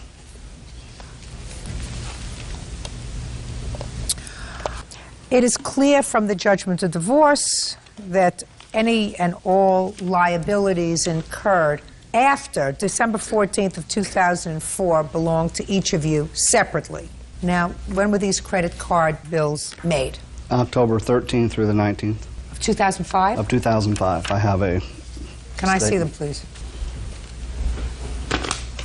How did you become aware of them, sir? I received a letter of address change, and I knew that I had not changed my address. I didn't even know the credit card existed. And when I called them, they told me that I had requested to change my address, and I thought that there was something wrong with that and asked if there was any charges on the account. Okay, Ms. Calderon, the ball is in your court. Explain it to me, please. Basically, the reason that I was in the situation I was in is because I was so heavily in debt and destroyed from what he had done to me from this divorce, because he knew that last year when my daughter graduated high school, my oldest daughter graduated college, and my oldest daughter got married, that I had put a lot of money into that. And this has nothing to do well, with that. but this is why I was. Calderon, this is why. This has nothing to do with that. This is not. I would have never used it though. This is not even a large amount of money. We're talking about a gas credit card where it's clear you allowed someone else to use this gas credit card. I got gas for my kids. We were all struggling. He destroyed us all. Just a second. In 4 days, you got gas for your children. You have 2 children and yourself. Right. You filled up the cars. 1, 2, 3, 4, 5, 6, 7. I don't know what's $98.20. That's not a car fill up. Or $83. Or a case of oil. A case of oil. 1, 2, 3, 4, 5, 6, 7, 8, 9, 10, 11, 12, 13 times. Let us assume 3 people's cars. 13 times in a 4-day period. So, Ms. Calderon, don't play with me. This is not because you needed money. Yes, it was. When you enter into an agreement, and I assume that this was your agreement, it looks as if it was boilerplate clauses, you agreed that after December of 2004 you would not make any debts for the other party. You chose not to do that. His friend told my daughter that he left the card open for me to use because he felt sorry for me because he knew how hard of a time I was having. Oh, okay, well that's a different story. Is that person here today? Yes. Step up, sir. Tell me your name. David Dover. Mr. Dover, did you ever tell Mr. Calderon's daughter that this credit card was left open? No, ma'am. I never knew the card existed. I never knew anything about it. Step up. You're the daughter? Yes. Your name? Angela Schubert. Angela, tell me about this alleged conversation. We were going to dinner for my birthday, and I was sitting in front, and we had just found out I was pregnant that day. It was August 18th. We picked up my dad from work, and we work at, well, it was before we picked him up for work. And we were just talking about the divorce, you know. I was trying to get to know him since, you know, he lives with my dad now. And he just happened to say, well, your dad did leave a gas card open for your mom. Because we didn't know, because all the gas cards were closed. Let me ask you this question. Somebody must have been complaining about money. No. Because the statement that you ascribed to this gentleman, well, this is what you said, well, your dad did leave a gas card open for your mom. We were talking is about, always a response to something said to him. We were talking about how hard it was for everyone in the divorce, how it happened. We were talking about how hard it was. And he said, well, you know, your dad left a gas card open for your mom, and, you know, to help her out a little bit. And you went back and told her, shh. I didn't tell her right away. You didn't tell her right away. When did you tell her? Maybe a week, week and a half, 2 weeks tops. Okay, so a week and a half, 2 weeks tops, you tell your mother. And your mother didn't have this credit card. Yes, I do. Just a second. You didn't have it. According to you, you found it. Listen to me. You found it. When did you find it? I wasn't trying to use any of the credit cards. When did you find it? When she told me he left it open for me and we were having such a hard time. Well, did you call him and say... I can't. We don't communicate. What do you mean? You don't have the telephone? He communicates through the kids. Before I would extend his credit based upon hearsay, I would have picked up a telephone or sent him a note. Is it true that I can use this credit card? I certainly would have at least, if I believed that it was true that he held open this credit card, Miss Calderon, I would have tried it for 1 month. He would have gotten the bill and he would have said, well, I have a $40 bill for gas. I wonder what this is from. But you didn't do that. You charged $500 worth of gas in 4 days. And then, according to your former husband, when he confronted you, because you did call her. I actually contacted her via email. I don't call her. I had to change my number so many times. Fine. So you didn't? But I did contact her. And what was her response? She said that go ahead and prosecute her. It would be well worth it for the look on my face. Can I see it, please? I was shocked that he wanted to prosecute me. Judge Judy continues in a moment. I still am in shock that he's done what he's done to us. And You're shocked. I never thought he was that cold-blooded, and I still can't believe it. And later today, I said, I'm calling the police. And she said she took them and she pawned them and she thought she could get them back in my jewelry box before I noticed. That's what drug addicts do, not casual marijuana smokers. real cases, real people. Judge Judy. Alan Calderon says ex-wife Linda Calderon made unauthorized charges on his credit card. Well, this email acknowledges, Miss Calderon, that you used this card, but you said, I figured I'd be able to make payments just like you would. If he had a problem with what I got. But I got things to help us because I knew how he always tries to make himself appear to be generous, but his MO is not generosity. And Listen I knew to me, he doesn't have to be generous with you anymore. He has never been generous with Miss me. Calderon, then you stayed with somebody for 25 years who wasn't generous. You're divorced now. And what you have to do is you have to put a period and move forward. The economics of divorce is never easy. When you try to run two households on the same salaries that you were using to support one household, that's never easy for anybody. But what you cannot do is, you cannot say, I have a contract, and I'm not satisfied with the terms of the contract, so I can, because of necessity, because I was married to him for 25 years, because we have children together, they have needs, whatever, I'm going to extend his credit. You can't do that. I still am in shock that he's done what he's done to us. Listen to me. And You're shocked. I never thought he was that cold-blooded, and I still can't believe it. The retaliation was not to use a credit card. I didn't do it in retaliation. Well, then you got to pay it. Judgment for the plaintiff in the amount of $507. That's all. Parties are excused. You may step out. I was married to a snake, and I had no idea I was. My ex-wife has been harassing me, and this is just another form of harassment. It's all because of self-indulgence and selfishness that someone would do this to their family in the first place. She actually moved out on me, but if you hear her talk, you'd think that, I left her. I don't know who he is, and I thought that, he really was trying to be generous and help us. And now the next case. All parties in the matter of Schoonmaker versus Huddleston. Step forward. Susan Jane Schoonmaker is suing her daughter, 20-year-old Heather Huddleston, for stealing and pawning her wedding rings. Heather claims she had her mother's permission. Ms. Schoonmaker, this young lady is your daughter, and according to your complaint, she owes you some money. She owes you some money because, as a result, according to you, of her drug abuse, she fell behind in her rent. She and her boyfriend, and she came to you for money, and you gave her jewelry to pawn. She pawned the jewelry. She was supposed to get it out. She didn't. You lost the jewelry. You want the money. Is that right? Well, she also stole my wedding rings out of my jewelry box and pawned them without my knowledge.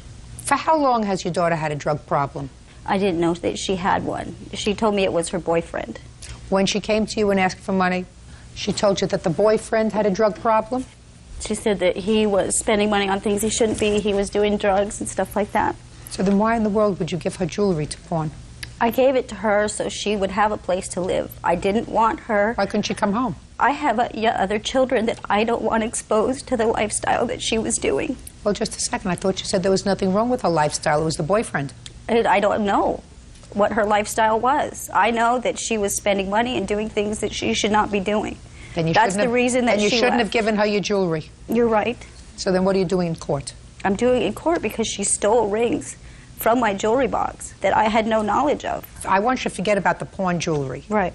And I think that you knew what her lifestyle was, and that if you gave her jewelry to pawn, there was no legitimate expectation of you getting this money back, because drug abusers don't return money. Drug abusers put money in their arms or up their noses. Right, Miss Huddleston?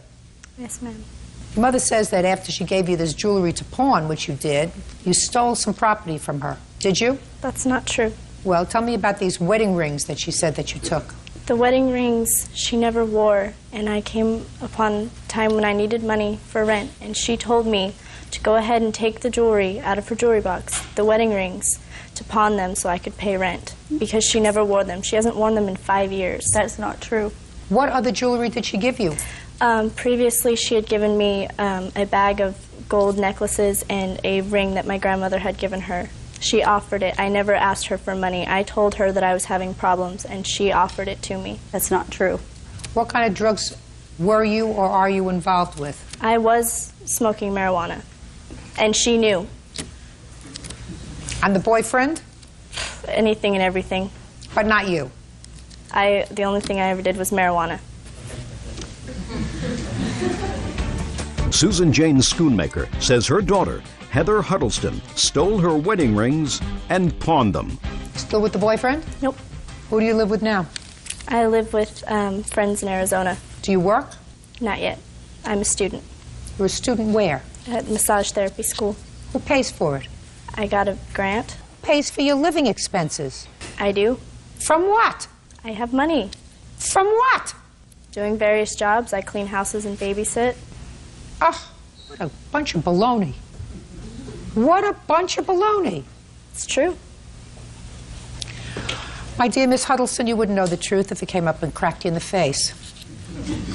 The wedding rings. When did you find out that they were missing? When I went to I always go into my jewelry box because I keep my earrings and everything in there. I wasn't wearing the rings because one of the diamonds was loose. Don't tell me what you weren't wearing them. You weren't wearing them. I wasn't wearing them, and they were gone. I called her at school. She was going to massage therapy school at the time when this happened, and I said, my wedding rings are gone. Do you know where they are? Have you done? She goes, no, I don't know, but when I come home, I will help you find them. And she came home, and I sat her down, and I said, I'm calling the police. And once the police are involved, if you're involved, you're going to jail because I can't stop it. And she said she took them, and she pawned them, and she thought she could get them back in my jewelry box before I noticed. That's what drug addicts do. I know. Not casual marijuana smokers. How much were the wedding rings pawned for?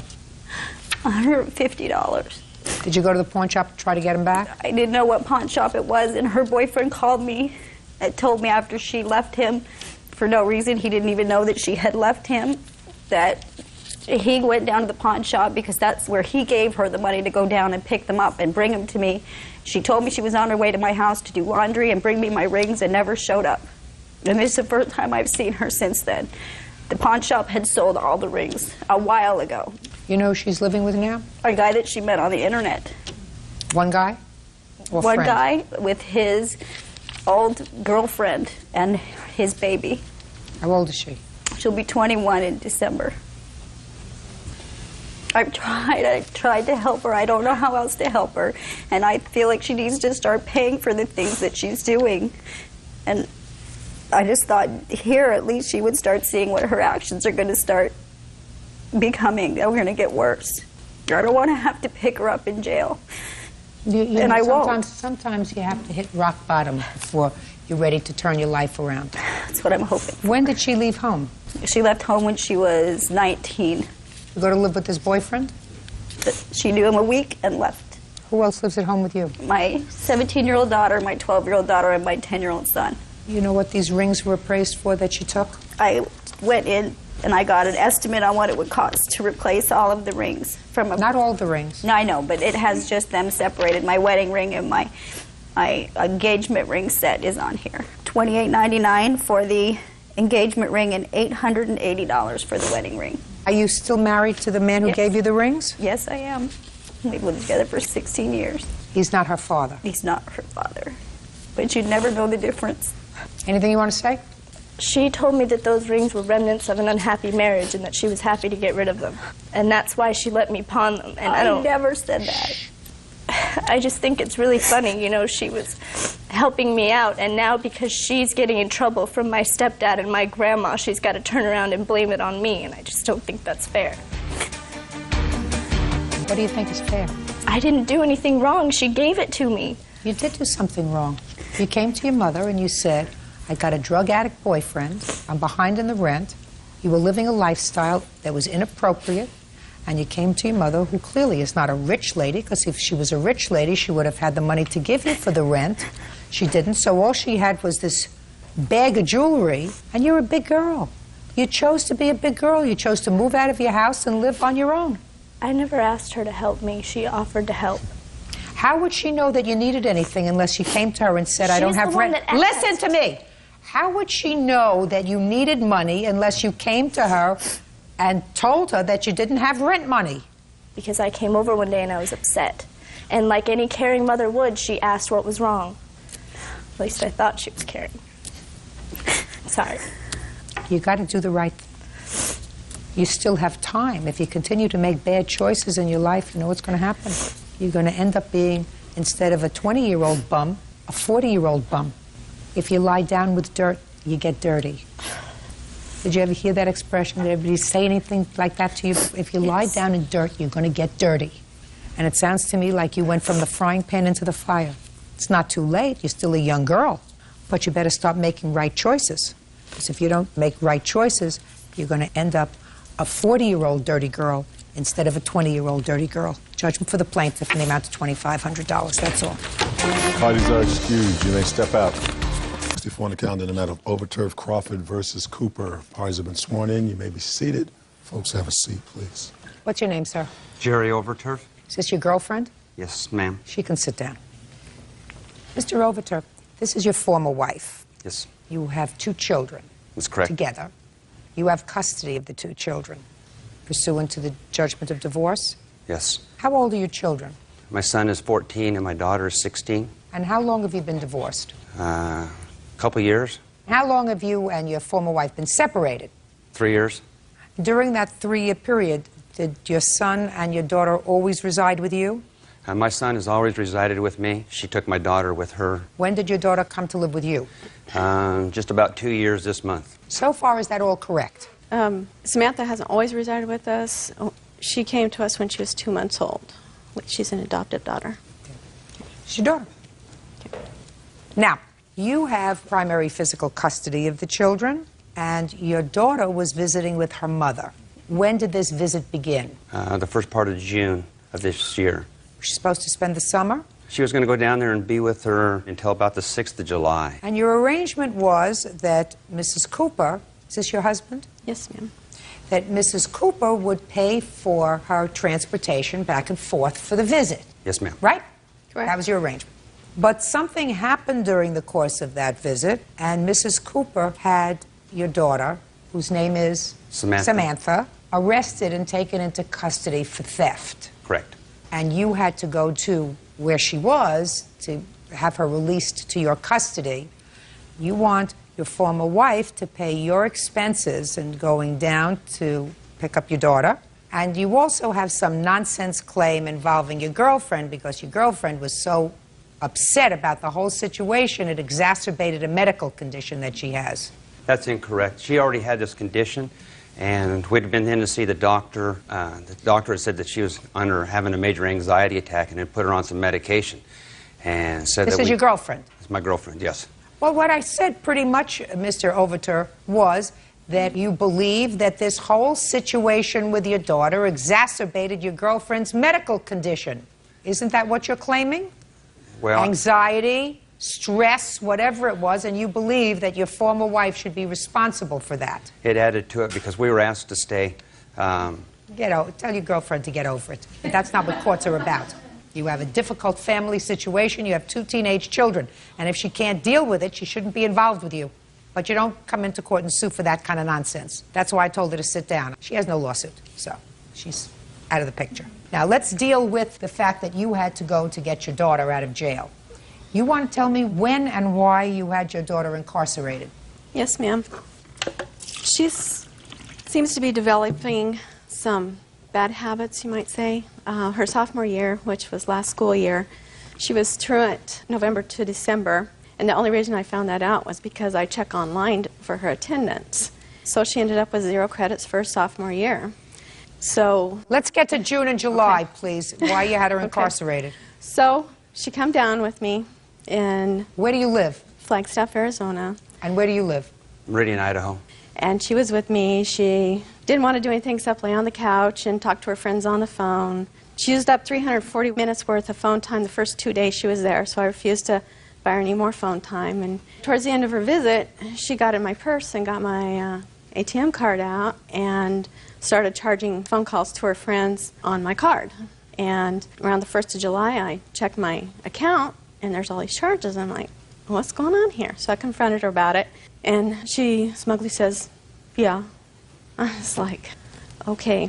So I called the Flagstaff Police Department and had an officer come out and told him what was going on, and he goes, do you want to arrest her or don't you? And I said, I don't think I have any other choice as a responsible parent. And so I had her arrested for misuse of a credit card. How old was your daughter? Your daughter's 16? 16. 16. You thought you had no other choice but to have your 16-year-old daughter, who is not in your custody, arrested for using the telephone? I'm not mitigating what she did by going to your, if she in fact did it, and I believe she did it, right? Yes. And she went to your pocketbook, she took your credit card, she used the phone for hours and hours and hours, ran up a phone bill, didn't have your permission to do that, right? Correct. I still don't understand why you had her arrested. Because it's against the law, ma'am. Tough love. Well, Miss Cooper, sometimes tough love is appropriate when you are a consistent, constant parent, and sometimes, you know, despite your best efforts as being a hands-on, I'm there every minute of the day parent, your child strays. But if your daughter was visiting you for a month, it would seem to me that you were not terribly prudent by calling the police and responding to her use of the phone in that way. She did what teenagers do. Are these your only 2 children? Yes, ma'am. Well, Bird has children, teenagers, right, Bird? Yep. And I've had a whole bunch of teenage children. And I'm going to tell you that they can use that phone and they can think of more schemes and scams not to get caught. I had one that used to change phone plans, you know? And she figured by the time all this works out, right, I'm going to be away in college. And she was right. I didn't call the police and have her arrested. When she's 16, does she go to an adult prison or does she go to a juvenile facility? A juvenile facility, ma'am. And how old are the kids who were in the juvenile facility? Up to what age? When they turn 18, they go to the adult facility. So women up to the age of 18. Yes, ma'am. And they've committed what kind of crimes? Any kind of crime. Any kind of crime. Robbery, drugs. Had your daughter ever been arrested before? No, ma'am. She's lucked out on that. She's driven without driver's license. She's smoked pot. She's done all sorts of things. And she's lucked out. Driven without a driver's license?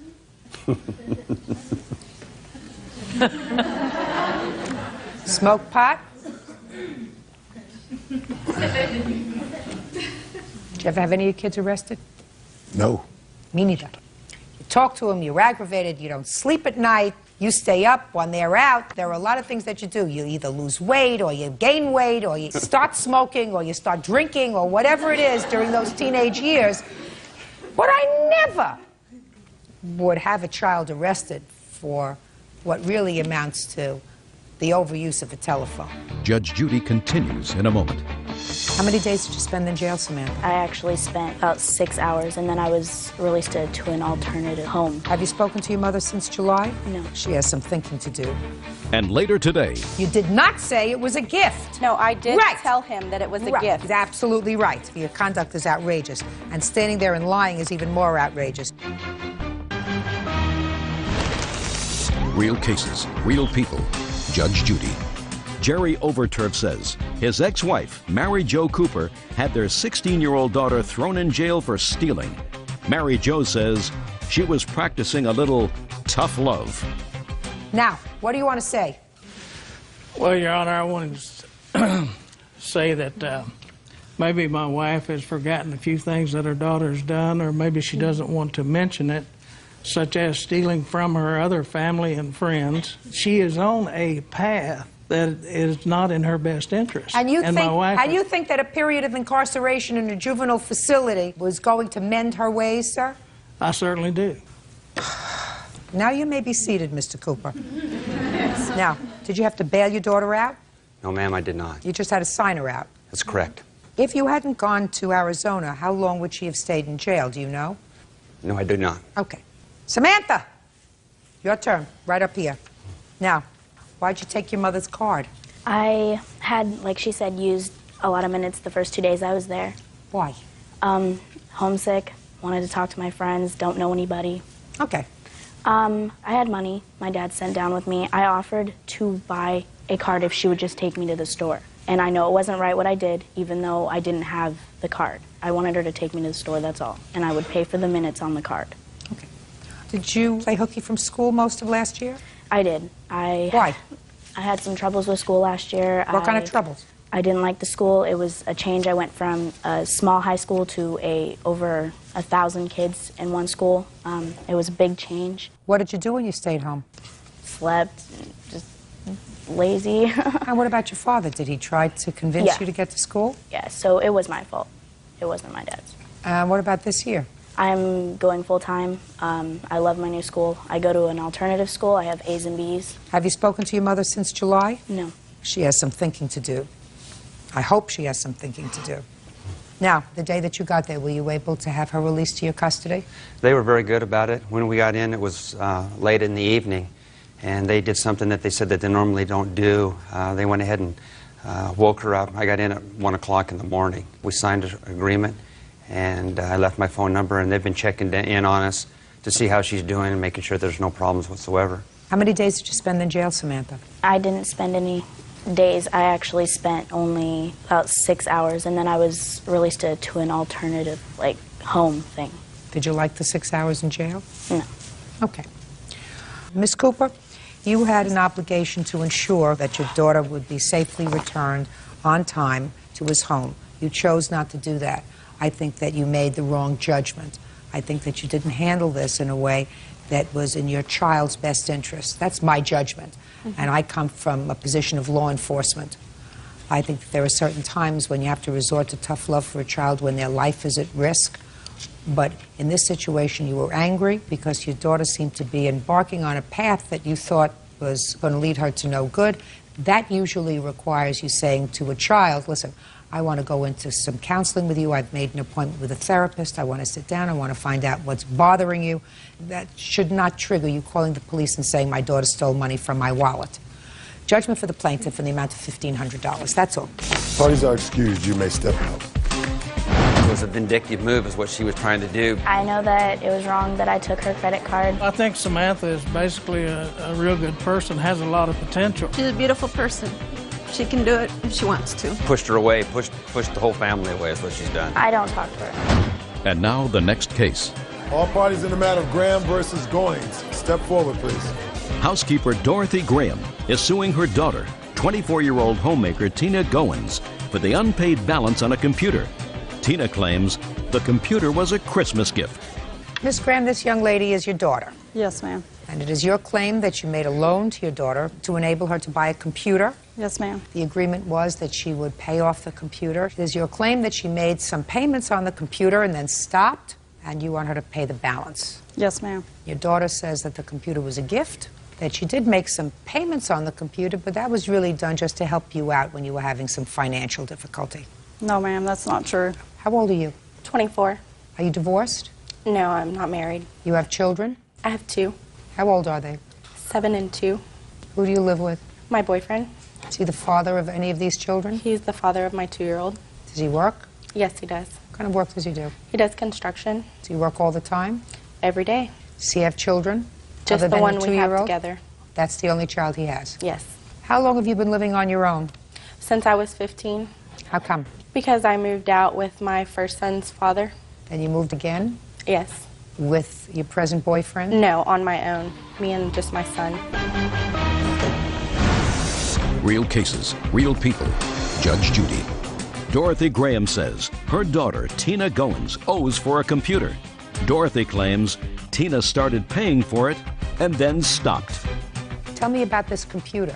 Well, it was Christmas of 2000, and before Christmas, I had asked my mom if she would co-sign for me a computer because I was pregnant and I wanted to stay at home and do medical billing from home.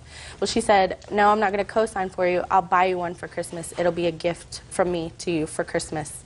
And I said, okay. And she didn't get the computer at Christmas because I lived in a small duplex and I was fixing to move and I didn't have room for it.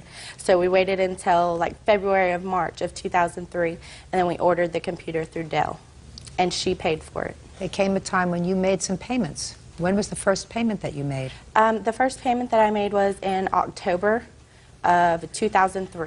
October, why did you make that? Because for you, first she payment? was hurt on the job and she was off of work and she didn't have the money to pay for it at that time. Did she call you and ask you to do it? Yes, she did. And how much was that payment in October?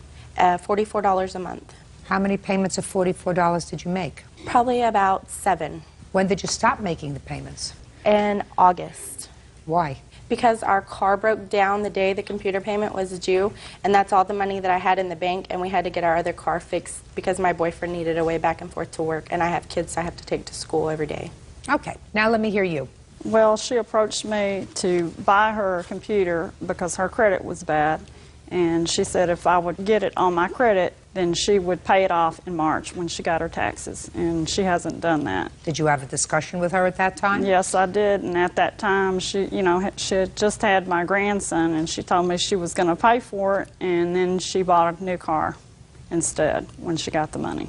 When did you start to make payments on the computer? The first payment I made was in March. And how come you made the first payment? Because she didn't have the money to pay it. Did you have a discussion with her about it? I believe she gave me the money back in March, and the last 3 payments I've made, well, the last 4. When did you ultimately confront your daughter about not making the payments on the computer? When I was sent a done saying it hadn't been paid.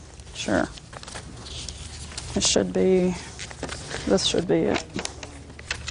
I believe that's it.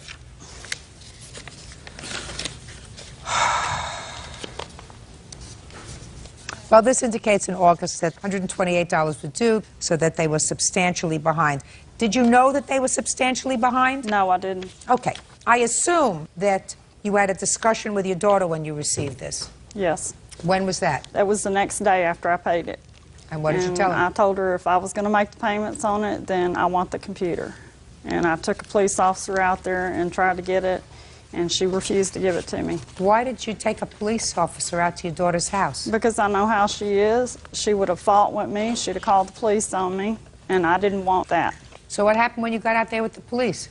He went up to the door and talked to her, and she refused to give it to me, told him that they were having hard times, and she planned on catching up the payments. And he told me I couldn't do anything about it unless I filed. Ms. Goins, did you tell the police officer that you were having hard financial times? I told him that... Just answer my question. Did you tell the police officer that you were having hard financial times? No, ma'am, I did not. What did you tell the police officer? I told him that our car had broke down, and that's all the money that I had was enough to get our car fixed. That's pretty much saying that you had some financial difficulty, right? What? So, you didn't say to the police officer, it's my computer, my mother gave it to me as a gift. What you said to the police officer was, I couldn't make the payments on it because my car broke down. The only money that I had was this $44 to have my car fixed. And therefore, I had to choose between having a car or making a payment on the computer. You did not say it was a gift. No, I did tell him that it was a gift. Absolutely right. That you're telling me now. You owe your mother the money for this computer. So your conduct is outrageous. And standing there and lying is even more outrageous. Judgment for the plaintiff in the amount of $1,499. That's all. Thank you, Your Honor.